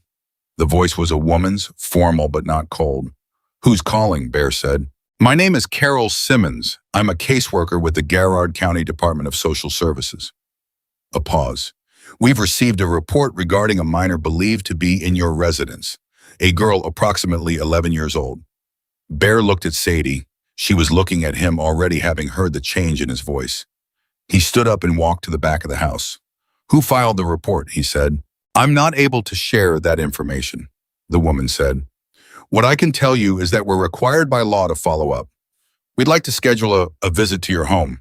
We have an obligation to assess the situation and the welfare of—" "I understand your obligation," Bear said. "What I want to know is whether we're talking about a scheduled visit or whether someone is coming to my door today." A brief pause. "We're reaching out to schedule." "Good," Bear said. "Then I'll need until tomorrow morning. I need to make a call." "Mr. Malone, I want to be clear." "I understand what you need to be clear about," Bear said, "and I'm telling you I'll cooperate, but I need until tomorrow morning." He hung up. He stood in the back of the house for 3 seconds. Then he walked back to the kitchen. Sadie was sitting very still. Her notebook was closed. Her hands were flat on the table. "Someone reported me," she said, not a question. "Yes?" "Who?" "I don't know yet." She was quiet. Her face had gone to the still, managed place he hadn't seen in several weeks, the face she wore when she was processing something that required all available resources just to stay level. "Are they coming?" she said. "Not today," Bear said. "I bought us until tomorrow morning." She looked at him. "What does that mean? What happens tomorrow?" Bear sat down. He looked at her directly.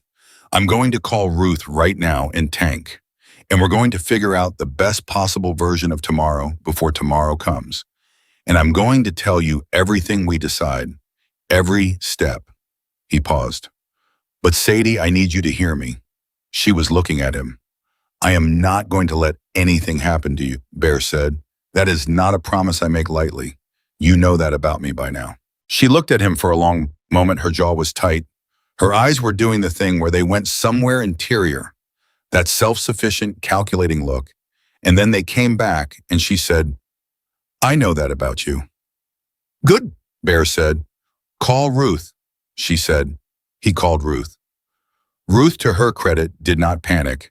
She listened to everything Bear said in the precise order he said it, asked 2 clarifying questions, and said, "Okay, here's what we do." What they did was this: Ruth contacted a family law attorney in Lexington who owed her a favor.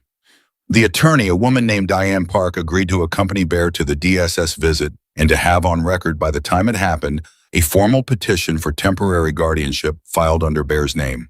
It wasn't a guaranteed shield, but it was documentation. It was something official that said this child is known and accounted for, and there are adults pursuing her welfare through proper channels. It changes the conversation, Ruth said. It means they're not walking into an unknown situation. They're walking into a situation that's already being managed legally. Will it work? Bear said. It gives us the best chance, Ruth said, which is all anyone can promise. He relayed everything to Sadie at the kitchen table. She listened. She asked 3 questions, all practical, specific, the questions of someone who needed to understand the mechanics before she could assess the risk. Ruth answered them directly on the phone, which Bear had on speaker. When Ruth was done, Sadie said, "Okay." "Okay," Ruth said. "Okay," Sadie said. "I trust you." Bear watched Ruth on the other end of the phone absorb that. He heard the slight shift in her breathing. "I'm going to do everything I can to earn that," Ruth said. "I know," Sadie said. Bah. Tank arrived that evening. He came in the way he always did. No knock door opening, the particular sound of his boots, a case of something under one arm. He set the case on the counter without comment and looked at Bear and then at Sadie and then at Bear again. "I heard," he said. "I figured you did," Bear said. Tank sat down. He looked at Sadie. "How are you doing?" "I've been better," she said, "but I've been worse." "Yeah," Tank said. "That's fair." Sadie was doing her notebook again, or appearing to. Bear could tell she wasn't actually processing whatever was on the page, just needed the familiar thing in her hands. He understood that. "Tank," she said without looking up. "Yeah," Tank said. "You know a lot of people," she said. Tank glanced at Bear. "Some," he said. "Bear does too," she said. "He does," Tank said. She looked up. "I'm not asking you to do anything illegal," she said with a precision that told Bear she'd been thinking this out. "I'm not asking for anything that makes tomorrow harder, but I want to know." She stopped. She looked at Tank directly. "If it goes wrong tomorrow, if they try to take me somewhere before Ruth and the lawyer can stop it." She paused. "Is there anything?" Tank was quiet for a moment. "There's always something," he said. "That's what I know." She nodded. She looked back at her notebook. Bear looked at Tank across the table. Tank was looking back at him with an expression that said, "Whatever it takes." Bear gave the smallest nod. "Whatever it takes." Potter. He checked on her at 9. He knocked on the door, always knocked. She knew he always knocked, and she said, "Come in," and he opened it a crack without going in. She was sitting on the bed with her notebook on her knees and the lamp on, and she looked at him, and he looked at her. "You should sleep," he said. "I know," she said. "You're going to be okay tomorrow," he said. She looked at him. "You don't know that," she said. "No," he said, "but I know that whatever happens, you won't be facing it alone. And for right now, that's the part I can promise." She was quiet. "That's different from being alone," she said. "Very different," Bear said. She looked at him for another moment. Then she said, "Good night, Bear." "Good night, Sadie," he said. He pulled the door until it was almost closed. He heard the bolt slide home on the other side. He stood in the hallway and listened to the quiet of the house around him, the ordinary inhabited quiet of a house that held more than one person, and he breathed through the feeling that was in his chest, which was equal parts fear and something he hadn't felt in so long. He was almost surprised it still knew where to live in him. He went downstairs. He sat at the kitchen table. He called Tank. "She's scared," Bear said. "So are you," Tank said. "Yeah," Bear said. "Bear," Tank's voice was level. "I made some calls tonight, quiet ones." Bear said nothing, waiting. "If it goes wrong tomorrow," Tank said, "it's not going to go wrong quietly." "What does that mean?" Bear said. "It means I called Diesel." Bear closed his eyes. Diesel, Marcus Diesel Webb, current president of the Louisville chapter of the Hells Angels, a man who had known Bear for 23 years and owed him something that had never been repaid, and both of them had always known it. "You called Diesel," Bear said. "I told him the situation," Tank said. "Just the situation. I didn't ask for anything. I just told him." Bear was quiet. "What did he say?" Bear said. Tank paused, just a beat. He said, "Give me an address," Tank said. Bear sat at the kitchen table in the quiet kitchen with his phone in his hand, and something moved through him that was larger than himself, larger than the house, larger than Millhaven. Something that had the weight of all the years and all the roads and all the things he thought he'd lost when he thought he'd lost everything. "Tell him he doesn't have to," Bear started. "He already knows that," Tank said. "That's why he's going to." Bear pressed his free hand flat on the table. He breathed. "Okay," he said. "Okay," Tank said. "Get some sleep. Tomorrow we do this right. Bear sat at the table for a long time after he hung up. The house was quiet. Upstairs behind a bolted door, a 12-year-old girl was not sleeping, probably the same way he was not sleeping. Both of them running tomorrow through their heads, turning it over, looking for the edges. He thought about what she'd said. Is there anything? He thought about what Tank had said. There's always something. He thought about Diesel saying, give me an address. He looked at his hands, the tattoos that had blurred with age, the faces and names he carried that couldn't be carried any other way. He had thought for 2 years and more that those years were gone, that the road and the brothers and the particular weight of belonging to something had passed out of his life along with everything else. He had been wrong about that. Not wrong about losing it. He had lost it. But he'd been wrong about it being gone. Some things go quiet. They don't go away. He looked at the ceiling, listened to the house, thought, hold on, Sadie. Just hold on one more night. And in the morning, everything would change. Bear didn't sleep. He sat at the kitchen table until 2 in the morning, then moved to the couch, then gave up entirely at 4, and made coffee and stood at the window watching the street, the way he used to watch roads. He wasn't sure about looking for the thing that was going to come from a direction he hadn't anticipated. At 5:30, he heard her door open. Her footsteps on the stairs were slower than usual, deliberate. She came into the kitchen already dressed, not in her usual morning clothes, but in the cleanest thing she had, her jeans without the fraying at the left knee, the dark blue sweater Tank had added to the pile at the fence 3 weeks ago. Her hair was brushed and pulled back.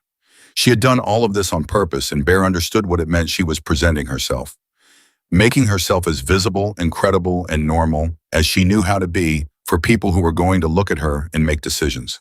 11 years old, and she already knew how that worked. He didn't say anything about the clothes. He poured her coffee and put it on the counter and started pulling out the flour.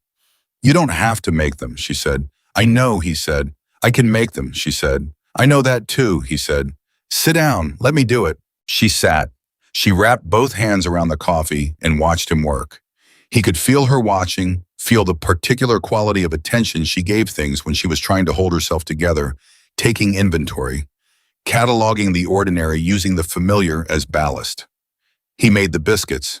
They weren't as good as hers. They never were, but she ate 2 of them without being asked, which told him everything he needed to know about where her nerves were landing. What time? She said. Diane is here at 8:30, Bear said. The visit is scheduled for 10. And Ruth? On the phone the whole time, Bear said. She'll be available every minute. Sadie nodded. She looked at her coffee. What if they decide, she started. They're not taking you anywhere today, Bear said. Not softly, directly the way she needed things said. Diane is filing documentation this morning. Ruth has already been in contact with the caseworker. There's a legal process that has to be followed, and that process takes longer than one morning. You understand? I understand the process, she said. I also know that processes can be overridden. Not when there's a lawyer present, Bear said. Not cleanly, not in a way that holds up. She looked at him. You sound sure. I'm sure, he said. About this part. She held his eyes for a moment. Then she looked back at the coffee. Okay, she said. Tank arrived at 7:15, which was earlier than usual and required no explanation. He sat at the table and drank coffee and talked about nothing in particular. A customer's bike. He'd been working on a story about a dog that had adopted his garage over the summer, and Bear understood what he was doing and was grateful for it. Sadie half listened, and the half listening was its own kind of anchor. At 8:20, a silver sedan parked in front of the house. Diane Park was 47, small, precise, with the particular quality of stillness that came from spending years in rooms where everything said mattered and nothing said accidentally could be unsaid. She came in, shook Bear's hand, shook Tank's, and then looked at Sadie. Hi, Sadie, she said. I'm Diane. I know who you are, Sadie said. Ruth told me. Good, Diane said. Then you know my job today is to make sure your interests are represented and that nothing happens without your knowledge and consent. That's it. That's all I'm here for. Sadie studied her with the measuring look. Okay, she said. Diane sat at the table, opened a slim folder, and walked both Bear and Sadie through exactly what had been filed that morning, what the caseworker was legally permitted to do during the visit, and what would happen if the visit produced concerns that required follow-up. She was clear and specific, and she did not soften anything, which was exactly right. And Bear could see Sadie tracking every word with the precision of someone who had learned that vague reassurance was the thing that hurt you when reality arrived. At 9:50, Bear's phone buzzed, a text from Tank, who was now outside. "They're here, two of them." At 10 o'clock exactly, Carol Simmons knocked on the door. She was younger than Bear had expected from the phone voice, mid-30s, professional, with a second person beside her, a man who introduced himself as her supervisor, which told Bear that whoever had made the report had made it with enough weight to bring a supervisor out on a Tuesday morning. They came in. They saw Diane. The supervisor's expression shifted fractionally just enough. "Ms. Park," he said. "Mr. Hensley," Diane said, which meant she knew him, which meant Ruth had done her homework. "Shall we sit down?" They sat. Carol Simmons was professional and thorough. She asked Bear questions about the living arrangement, the timeline, the nature of his relationship to Sadie. She asked Sadie questions directly in a tone that was careful and not unkind, and Sadie answered every single one of them with a clarity and composure that Bear was certain cost her more than it appeared to. "Sadie," Carol said, "can you tell me in your own words how you came to be living here?" Sadie looked at her. "Bear left coffee for me," she said, "when I had nowhere to go, and then he left the door open. And I came in." Carol wrote something down. "And you feel safe here?" "Yes," Sadie said. "Is there anything you want or need that you don't currently have?" Sadie thought about this with the seriousness she gave every real question. "I need to be enrolled in school," she said. "I've been behind and I need to catch up. And she paused. "I need this not to be temporary. I need to know where I'm going to be." She paused again. "I'm tired of not knowing where I'm going to be."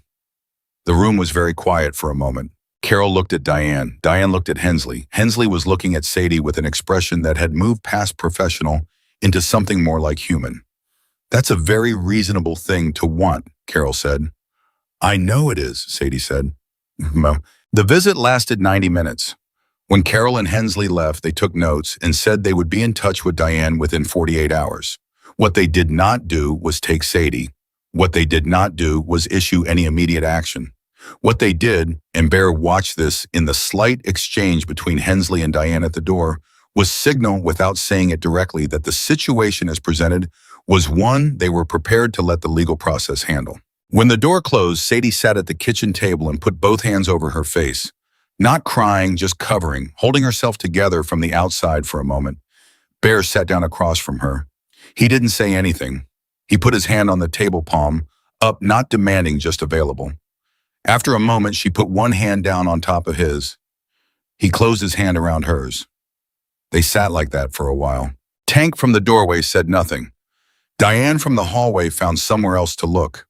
Then Sadie took her hand back and sat up straight and said, "I want to go to school." "We'll start that process this week," Diane said. "I'm behind in math," Sadie said, "except for fractions. Tank helped me with fractions." "Fractions are the hard part," Diane said. "I know," Sadie said. "That's why I started there." Dining. Ruth called at 2 that afternoon with news that hit the kitchen like weather coming through a window left open. "I found her grandmother," Ruth said. Bear was sitting at the table. Sadie was upstairs. He looked at the ceiling and said, "And her name is Eleanor Cooper. She lives in Danville. She's 71. She's been looking for Sadie for 4 months." Ruth paused. She didn't know where Sadie was. Her daughter Sadie's mother lost contact with Eleanor before she lost contact with Sadie. Eleanor filed a missing persons report in September. She's been calling county offices all over the state. Bear closed his eyes. "She's been looking," he said. "The whole time," Ruth said. He sat with that a 71-year-old woman in Danville calling county offices all over Kentucky while her granddaughter made biscuits in an abandoned warehouse in Millhaven and left them on a biker's motorcycle seat every morning. "Does she know we found her?" Bear said. "I told her Sadie is safe and well and being cared for," Ruth said. She cried for about 4 minutes. Then she asked when she could come. "What did you tell her?" "I told her I needed to talk to Sadie first," Ruth said. "And to you." Bear looked at the ceiling again. "I'll talk to Sadie," he said. He went upstairs. He knocked. He heard her say, "Come in," and he opened the door. She was at the window looking out at the street, which was what she did when she was thinking about something she hadn't resolved yet. She turned when he came in. She read his face. "It's my grandmother," she said. Not a question. "Yes," he said. Something moved across her face, fast, complex, not readable in any single direction. "She's been looking for me," Bear said. 4 months. She filed a missing persons report. Sadie turned back to the window. Bear waited. "She wanted to find me," Sadie said. "Yes," Bear said. "I thought—" She stopped. She pressed her lips together. "I thought maybe she didn't know I was gone. Or that she knew and decided it was easier." "She didn't decide that," Bear said. Sadie was quiet. Her shoulders moved slightly, not a shudder, something smaller, an internal shift. "Does she know about—" Sadie gestured vaguely. "All of it." "She knows you're safe," Bear said. "Ruth told her that. The rest is yours to tell or not tell."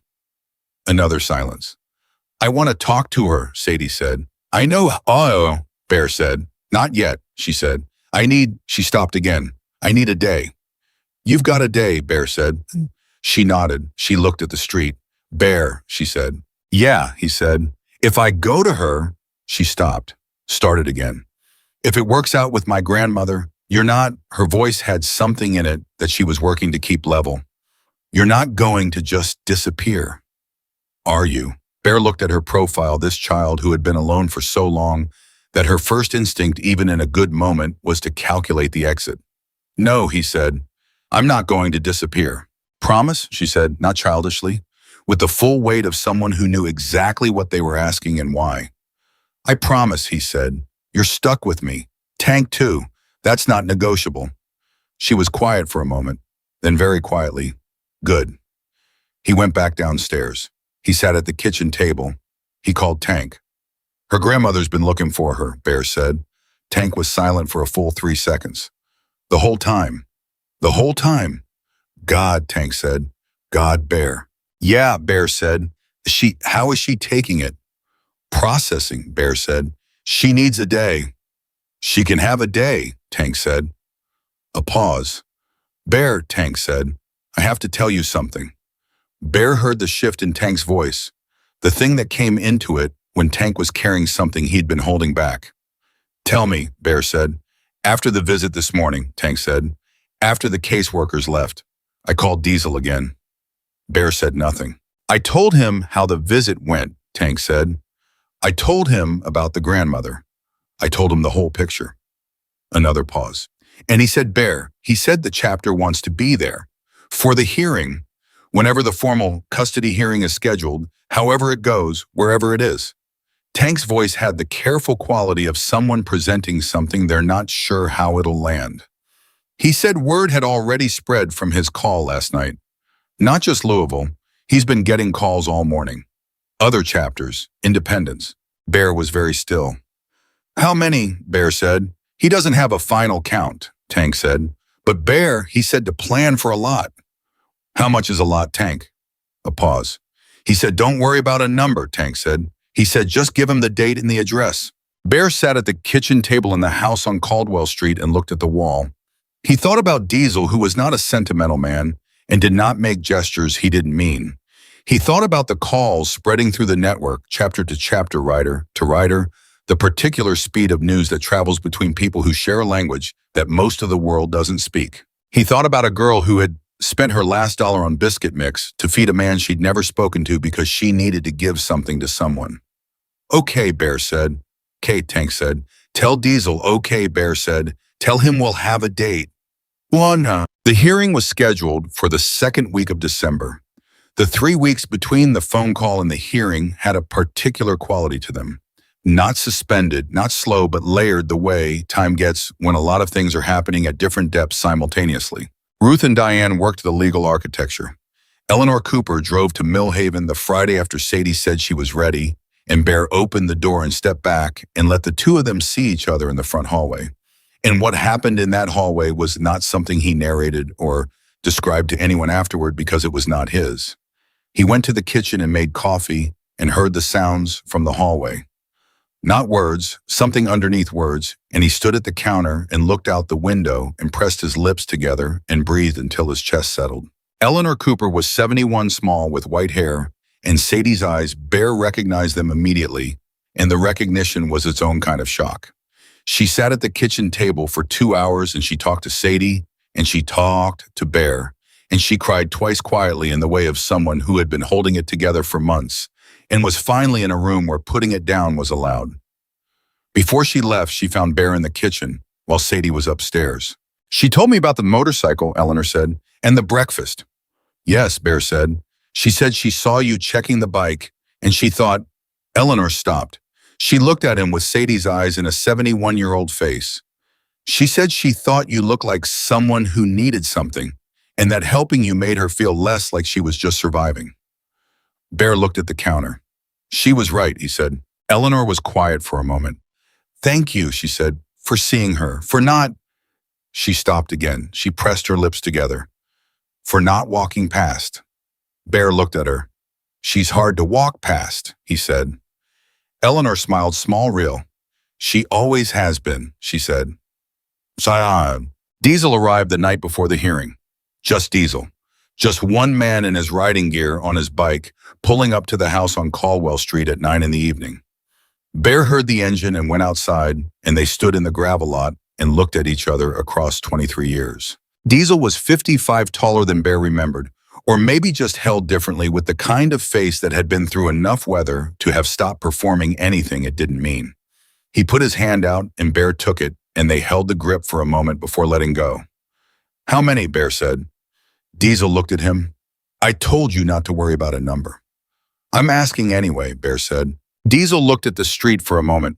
Last count I had was 3,100, he said. But that was yesterday. Bear didn't say anything. Mongols are sending a contingent, Diesel said. Outlaws too. Independents from 4 states. He paused. When the story went out, what she did, what she is, Bear people just called. I wasn't organizing it after the first day. It was organizing itself. Bear looked at the ground, the gravel, his boots on the gravel.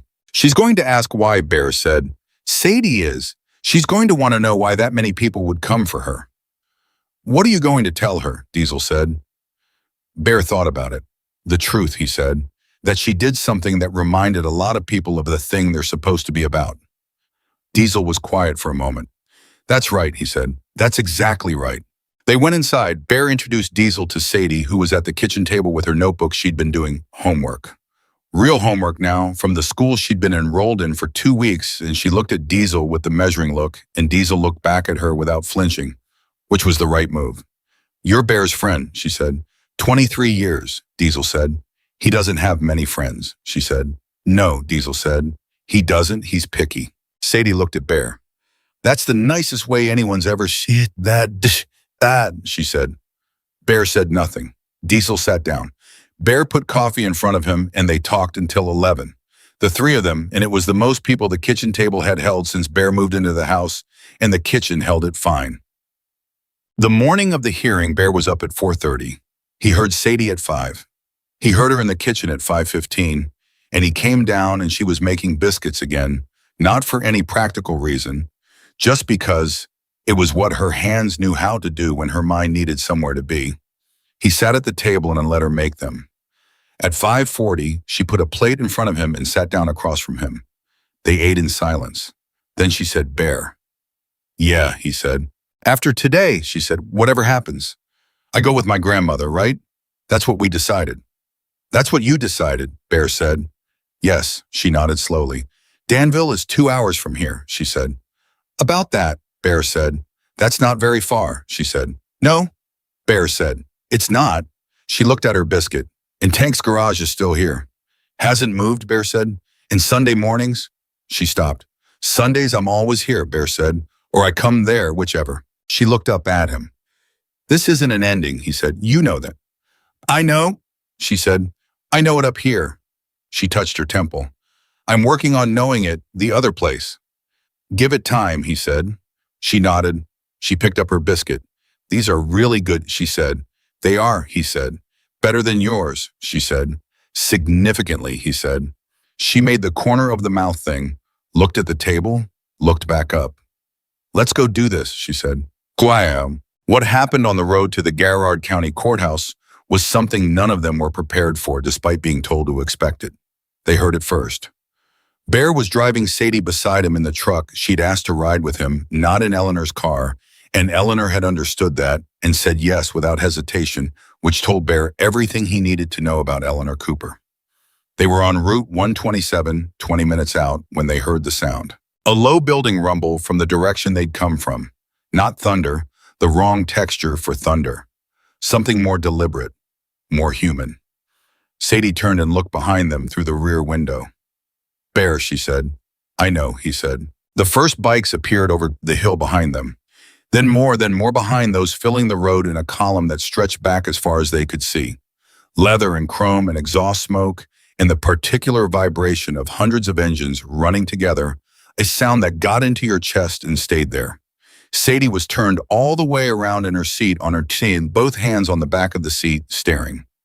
How many? She whispered. A lot, Bear said. Bear, that's... She turned around and looked at him with an expression he had never seen on her face before. Not the composed, managing look. Not the corner of the mouth restraint. Something wide open. That's for me, yes, Bear said. Why? She said. And she wasn't asking rhetorically. She genuinely didn't know. She was 11 years old and she genuinely could not understand why this many people would come to a county courthouse for her specifically. Bear kept his eye on the road. He thought about what he'd said to Diesel the night before. Because you did something, he said. Something that reminded people of who they want to be. I just made breakfast, she said. You made breakfast for someone who had nothing left, Bear said. With the last thing you had, and you didn't ask for anything back. He paused. People don't forget that. The real ones don't. She was quiet.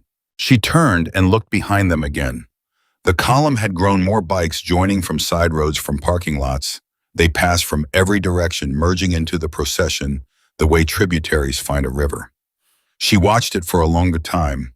Then she turned back around and sat forward in the seat and looked at the road ahead. Her hands were in her lap. She looked at them. I'm not going to cry, she said. Okay, Bear said. I'm really not, she said. I know, Bear said. A pause. Okay, she said in a completely different voice. Maybe a little. He didn't say anything. He drove. And beside him, Sadie Cooper, who had been alone for longer than any child should be alone, let herself cry for just a few minutes in the cab of a truck, surrounded by the sound of 3,000 engines coming with her to make sure she was never alone again. The courthouse square was full by the time they arrived. Not chaotic, not loud in the way you'd expect 3,000 motorcycles to produce. They were parked in rows that stretched around the block and beyond, and the riders were standing beside their bikes, quiet in the particular discipline of people who have shown up for something serious and understand that their presence is the statement and no other statement is required. News vans were already positioned, 2 local stations, a regional affiliate, a reporter Bear recognized from the Lexington News doing a live stand-up at the corner, her face carrying the expression of someone trying to describe something that didn't fit any of her available categories. Sadie got out of the truck and stood on the sidewalk and looked. Diesel appeared from somewhere and stood beside her. He was holding something. Bear saw it a second before Sadie did. A small leather vest, child-sized black with the patches fitted small and on the back, in the white background lettering that anyone who knew the world would recognize one word. Family. Diesel crouched down to her eye level. He held the vest out. Sadie looked at it. She looked at Diesel. This isn't about the club, Diesel said. This is about you. This is 3,000 people who heard your story and drove through the night to be standing here when you walk into that building. He paused. You don't have to take it. It's not a membership or an obligation. It's just we wanted you to know you're not going in there alone. Sadie looked at the vest for a long moment. Then she took it. She put it on over her good sweater. It fit nearly perfectly. Someone had measured well, or guessed well, or both. She turned around. And 3,100 people, bikers, riders, men and women, who had driven from 5 states and crossed every line of affiliation that normally kept them separate, went to one knee. At the same time, one motion, silence. Sadie stood in front of the courthouse in a small leather vest and looked at 3,000 people, kneeling in the cold November air for her specifically, and her face did the thing that Bear had been watching her face try not to do since the morning she first said her name on the front step. It broke open, all the way. No restraint, no management, no composure. Just her 11 years old finally understanding that this was real. Bear stood behind her. He put his hand on her shoulder. She reached up and put her hand over his and held on. Diesel rose first, then in a wave everyone else. A reporter was saying something into a camera nearby. Bear didn't hear the words. He heard the sound of the engines ticking as they cooled and the sound of 3,100 people standing up from cold pavement, and he heard Sadie breathe slow, deliberate, the kind of breath you take before you walk into something that matters. "Ready," he said. She straightened. She adjusted the vest with both hands. She looked at the courthouse doors. "Yes," she said. The hearing took 4 hours. Bear and Tank and Eleanor and Diane and Ruth, who had driven 3 hours to be there in person. The caseworker Carol Simmons was there, and her supervisor Hensley, and a family court judge named Patricia Odom, who had been doing this work for 22 years and whose face, when she looked at Sadie, had the quality of someone who had seen a lot and was prepared to act on what she saw. Sadie spoke twice when asked.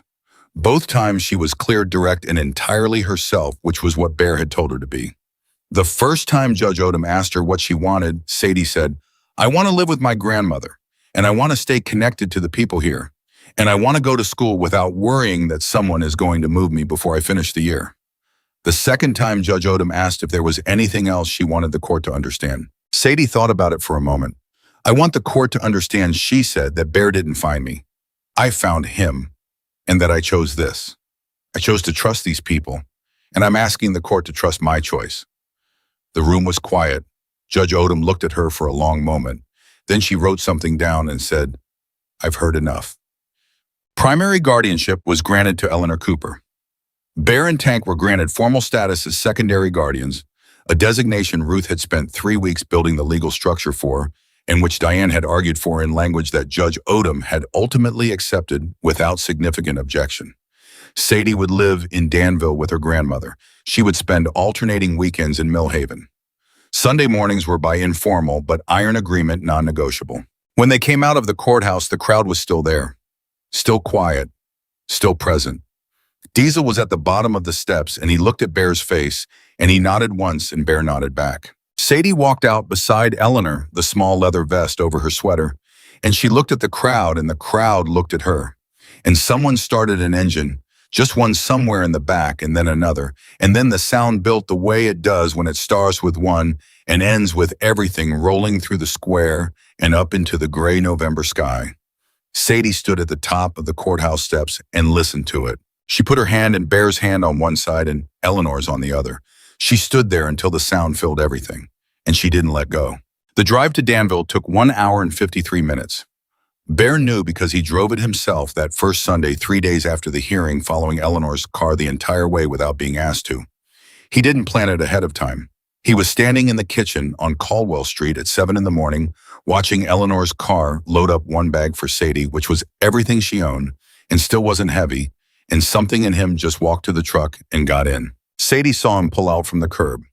She turned around in the passenger seat of Eleanor's car and looked through the rear window at him, and he raised one hand off the steering wheel. She raised one hand back. He followed them all the way to Danville, to a small house on a quiet street with a front porch that had a swing on it and flower boxes under the windows that were empty for winter, but had clearly held things in warmer months. Eleanor pulled into the driveway. Bear parked at the curb. He got out. He carried Sadie's bag to the porch. Sadie stood at the bottom of the porch steps and looked at the house. He stood beside her and looked at it with her. "It's smaller than I remembered," she said. "How long since you've been here?" Bear said. 3 years, she said. "Maybe 3.5. "Does it feel right?" Bear said. She was quiet for a moment. He watched her look at the porch swing, the empty flower boxes, the front door, with its brass knocker that had a small dent in the lower left corner. "Yes," she said, quietly but without uncertainty. "It feels right." He handed her the bag. She took it. She looked at him. "Sunday," he said. "Sunday," she said. "I'll be here at 9, he said. "Or you come to me, whichever." "I'll probably come to you," she said. "Eleanor's church runs until 11 on Sundays." "Then I'll be on the step at 9, he said. She nodded. She started up the porch steps. stopped on the second one and turned around. She was eye level with him from the step, which almost never happened, and she looked at him with those eyes that had not gotten younger in all the weeks he'd known her, the ones that had been old since the beginning. "Thank you," she said, not for any one thing. He understood that. For all of it. The coffee on the step, the boots, the spare room, the bolt on the inside of the door, the biscuits he'd tried to make and failed at the chair beside his, the 4 hours in a courtroom, the hand on her shoulder at the top of the courthouse steps. "You already said that," he said, "when you left the first breakfast." She looked at him. "I didn't say anything that morning," she said. "I just nodded." "I know," he said. "I heard it anyway." She held his eyes for one more second. Then she went up the steps and through the door, and Eleanor held it open for her, and it closed behind them both. Bear stood on the sidewalk for a moment. Then he walked back to the truck and drove 1 hour and 53 minutes home, and the road was empty and cold and completely fine because there was somewhere on the other end of it now, and there was somewhere at this end of it, and neither of them is going anywhere. January arrived the way Kentucky Januaries do, committed gray with a cold that didn't apologize for itself. Tank opened the back of his garage to kids 2 weeks after the hearing. Not formally, not with signage or announcement. He just stopped locking the side door, started keeping the space heater running, and let the word move through whatever channel word moves through in a town where the young people who have nowhere warm to go know each other without needing to explain why. By the third week, there were 6 of them most afternoons, ranging from 13 to 17 various degrees of lost, all of them in the particular situation of needing a place that wasn't home, because home wasn't a place they could be right now. Tank gave them space and basic structure, and occasionally when someone sat on an overturned bucket, staring at nothing long enough a conversation. He didn't make the conversations into projects. He didn't try to fix things he couldn't fix. He just talked to them the way he talked to Bear, directly without condescension, like they were people who already knew most of what they needed to know, and occasionally needed someone to ask the right question. Bear came by on a Thursday and found 3 teenagers he didn't know sitting in the garage watching Tank work on a carburetor while Tank narrated every step. One of them was holding a wrench and looking at it with the kind of focus that meant something had clicked. Bear leaned against the doorframe and watched. Tank glanced up. "Don't hover," he said. "I'm not hovering," Bear said. "I'm observing." "That's hovering with better vocabulary," Tank said. The kid with the wrench looked up at Bear. "You're Bear," he said. "Tank talks about you." "Tank talks too much," Bear said. "He said you'd say that," the kid said. Bear looked at Tank. Tank kept working on the carburetor. There was something in the set of his shoulders, not quite a smile, but the physical equivalent. Bear came in and sat down on the milk crate that had become specifically his milk crate through repetition and territorial rights. "What are we working on?" he said. "Carburetor rebuild," Tank said. "Kyle here is going to put it back together when I'm done showing him how it comes apart." Kyle, the kid with the wrench, looked at the carburetor with the expression of someone who had just been given a responsibility they didn't expect and weren't sure they deserved. "You'll be fine," Bear said to him. Kyle looked at him. "You don't know that." "I know what Tank's teaching you," Bear said. "You'll be fine." Kyle looked back at the carburetor. Then he tightened his grip on the wrench. And that Bear thought was exactly how it worked. Not fixed, not solved. Just one afternoon at a time, one wrench at a time, one question asked and answered in a warm garage in January. He came back Thursday the week after. And the week after that, he didn't plan to. He just kept ending up there. Yeah. The first Sunday Sadie came back to Millhaven, she arrived at 8:47. Bear was on the step with the coffee. He heard Eleanor's car before he saw it, and he made himself stay seated instead of standing up, because standing up would make it a thing, and he wanted it to be just a morning. Eleanor pulled up, Sadie got out, Bear handed her the coffee she was already reaching for, and they sat in the chairs that had been outside since October because Bear had never put them away. The air was cold enough to see their breath. "How's Danville?" Bear said. "Cold," she said. "Same as here," he said. "Eleanor makes oatmeal for breakfast," she said. "Every morning, with brown sugar." "That sounds good," he said. "It's fine," she said. "It's not biscuits." He looked at her. She was looking at the street, but the corner of her mouth had the shape. "There's a diner in Danville," she said, 3 blocks from Eleanor's. "I walked past it twice. I was thinking." She stopped. "What?" Bear said. I was thinking maybe I could ask if they need help on Saturdays, bussing tables or whatever they'd give me. Bear looked at the street. You're 12, he said. Almost 12, she said. My birthday is in 3 weeks. That's still 12, he said. Some diners hire 12, she said, for light work. That's true, he said. So I was thinking about asking, she said. He turned the coffee cup in his hands. Is it because you want the work or because you want to pay people back? She was quiet for a moment. Both, she said, but mostly the first one. Then ask, he said. Worst they say is no. That's what I thought, she said. They drank their coffee. A car went past on Caldwell Street, someone going somewhere at 9 in the morning, and the town was doing its usual quiet version of waking up, and the 2 chairs were occupied the way they'd become occupied over months of mornings, and nothing about this was remarkable from the outside. Nothing about it looked like what it was. I've been thinking about something, Sadie said. Tell me, Bear said. The kids at Tank's garage, she said. What about them? He's got 6 right now, she said. You told me that. About 6, yeah, Bear said. Does he have enough space? Bear looked at tears. She was looking at the street. He's got what he's got, Bear said. There's the building on Depot Road, she said. The old warehouse. Bear went very still. I know it sounds, she started. Keep going, he said. It's the right size, she said, for something real. Not just a garage. Somewhere with heat that's actually meant to be there and maybe some furniture and someone to help kids figure out. She paused. I don't know. What I needed. Someone to help them figure out what I needed. Bear looked at her. She turned and looked at him. Diesel said the chapter wanted to do something, she said, after the hearing.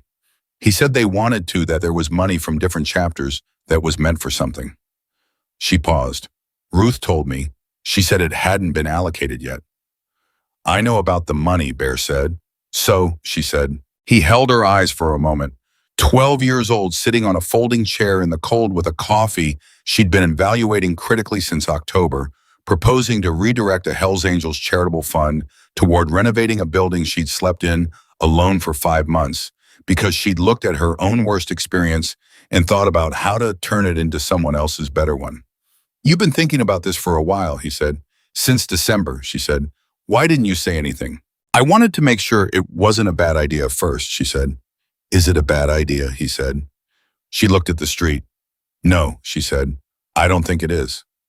Neither do I, Bear said. She looked at him. I'll call Diesel today, he said. She turned back to the street. She drank her coffee. He saw her shoulders released by a fraction that only someone who had been watching them for months would catch. It's still bad, she said. The coffee, Bear said. The coffee, she said. 12-year-olds don't get to have opinions about coffee, he said.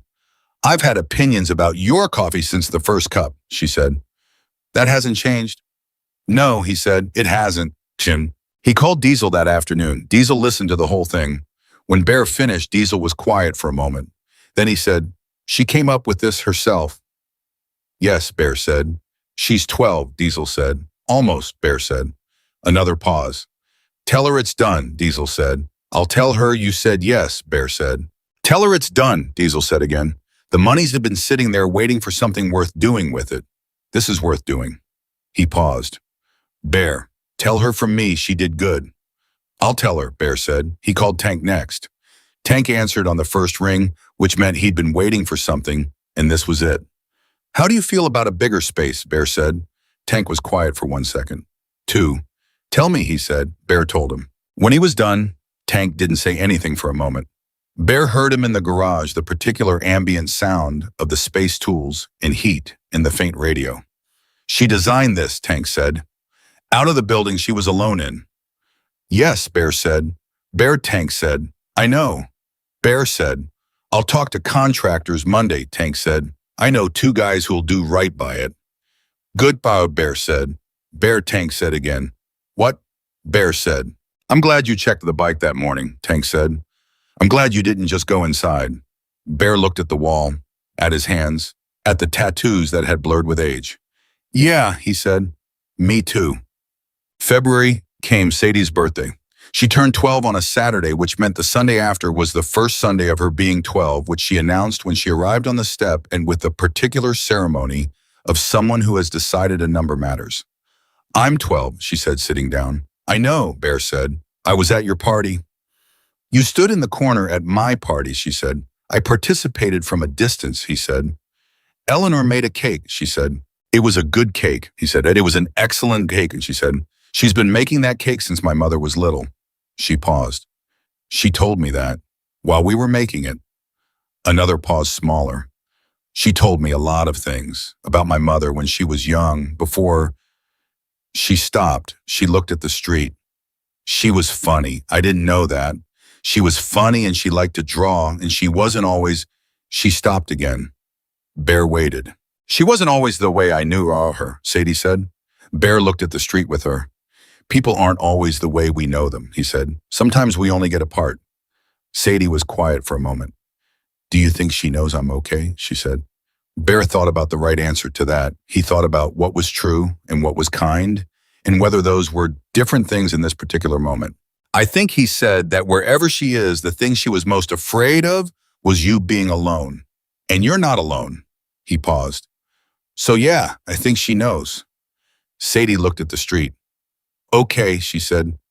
Okay, he said. They drank their coffee. The morning was gray and cold and completely ordinary, and Bear thought, this is it. This is the thing people mean when they say the word home. Not a building, not a location. This specific ordinary thing, this cold morning, this chair, this coffee, this child who corrects everything he does wrong and is right every time.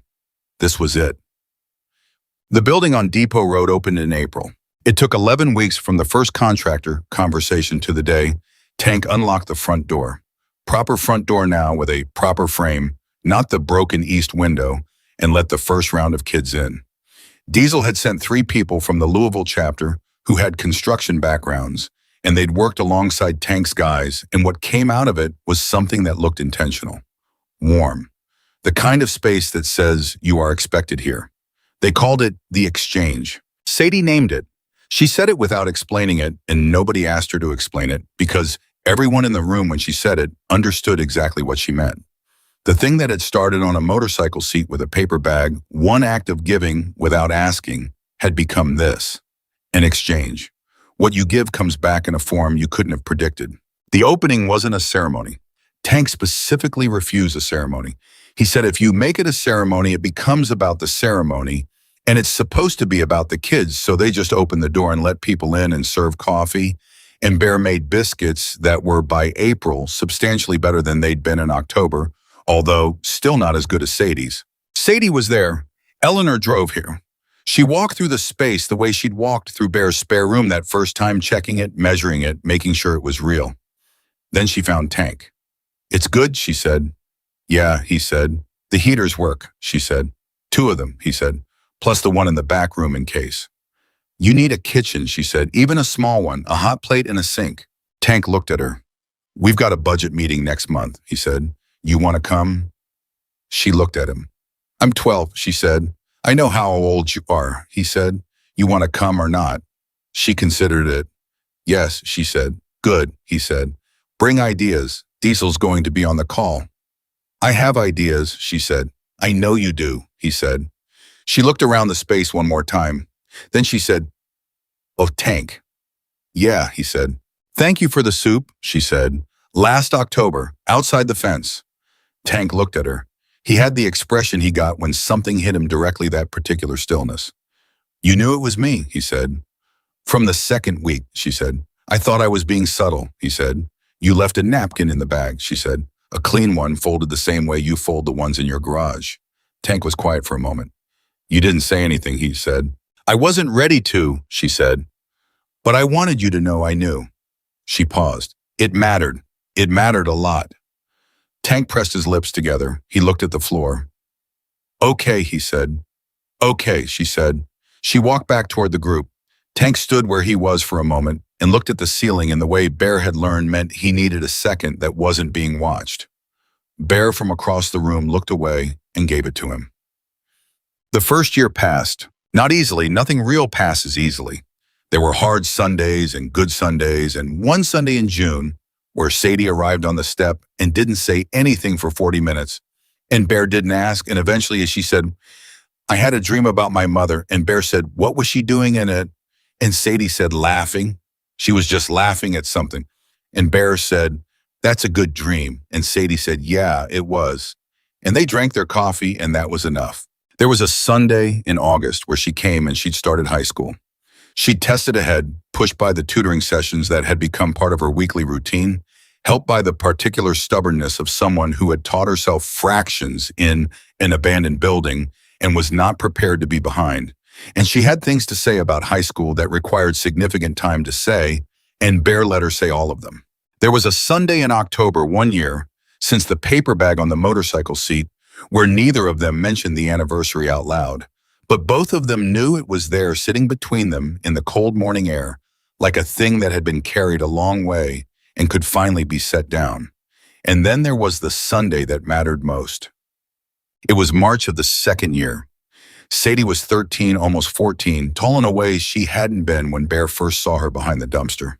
She arrived at 9 with Eleanor's car idling at the curb, and she had something in her hands that Bear saw from the step before she reached him. A paper bag, brown folded at the top.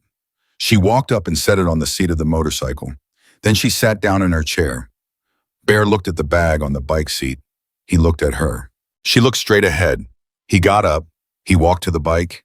He picked up the bag. It was warm. He opened it. A biscuit wrapped in wax paper. A boiled egg already peeled. A folded napkin white and clean.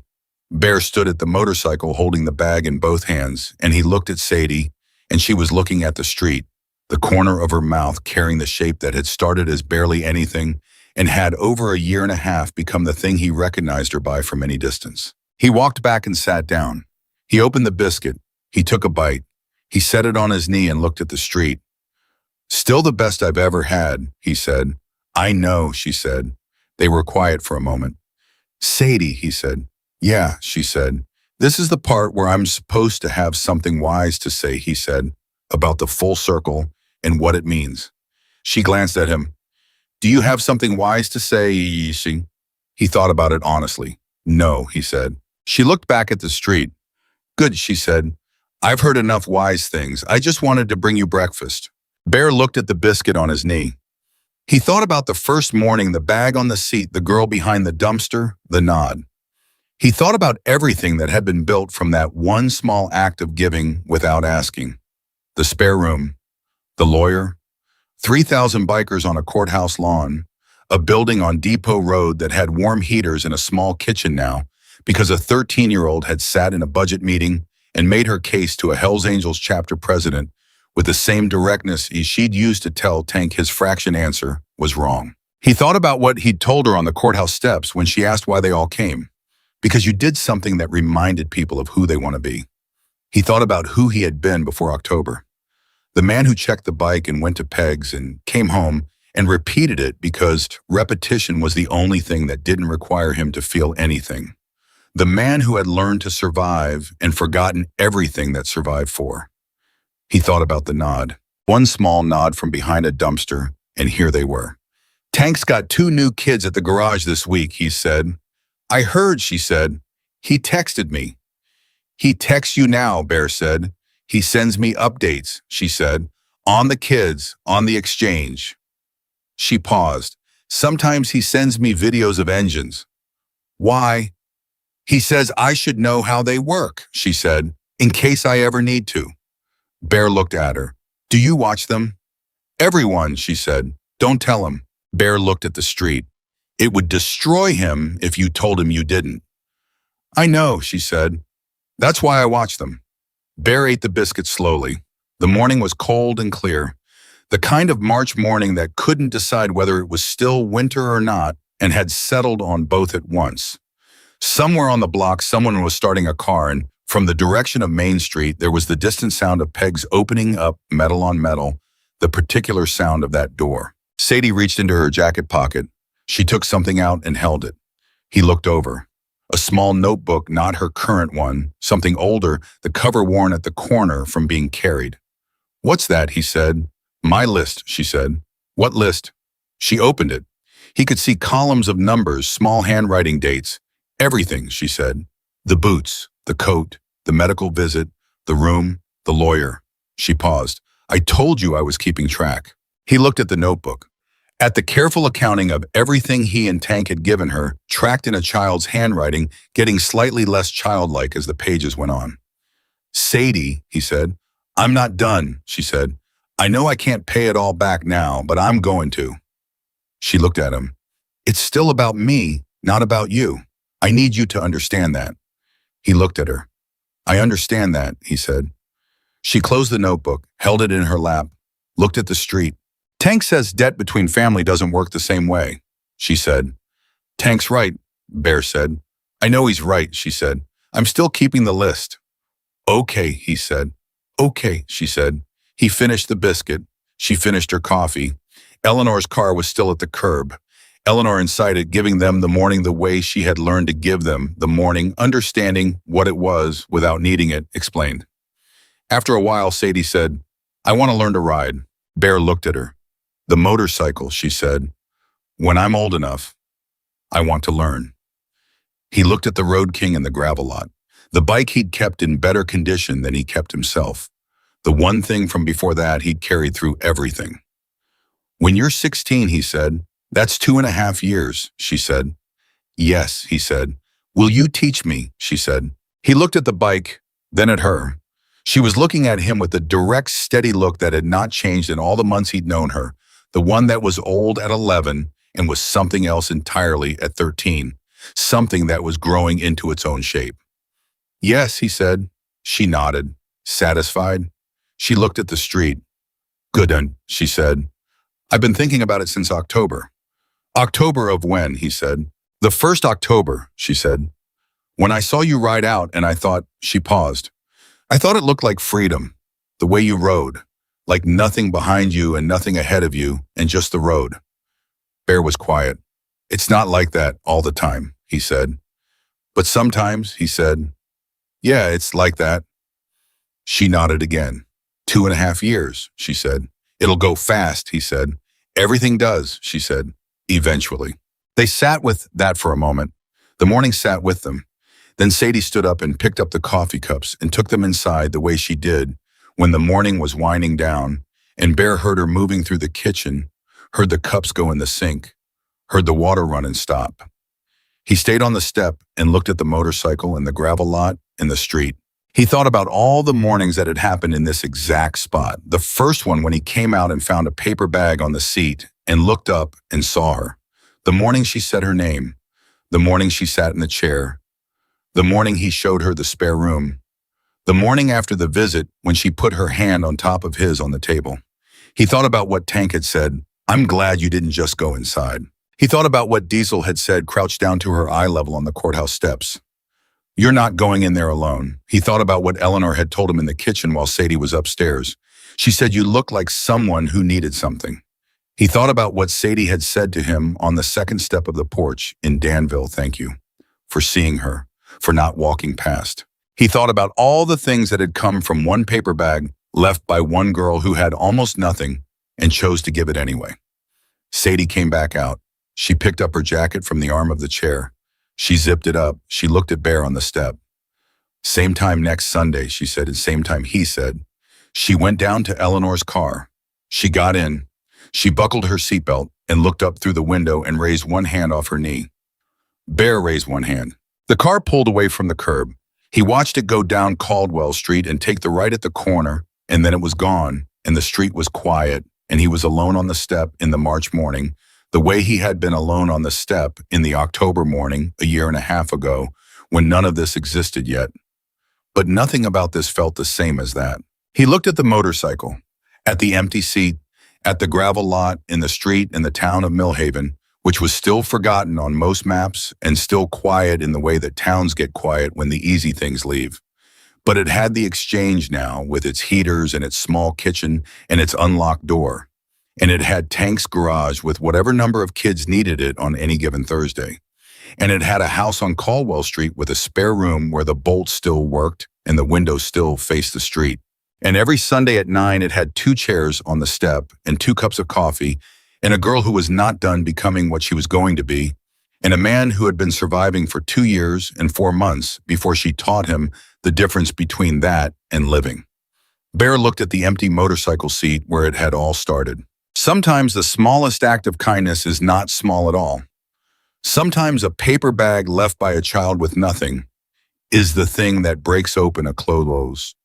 Life moves 3,000 people to their knees, builds a shelter from the walls of a wound, and stitches a family together from the broken pieces of people who had stopped believing they deserved one.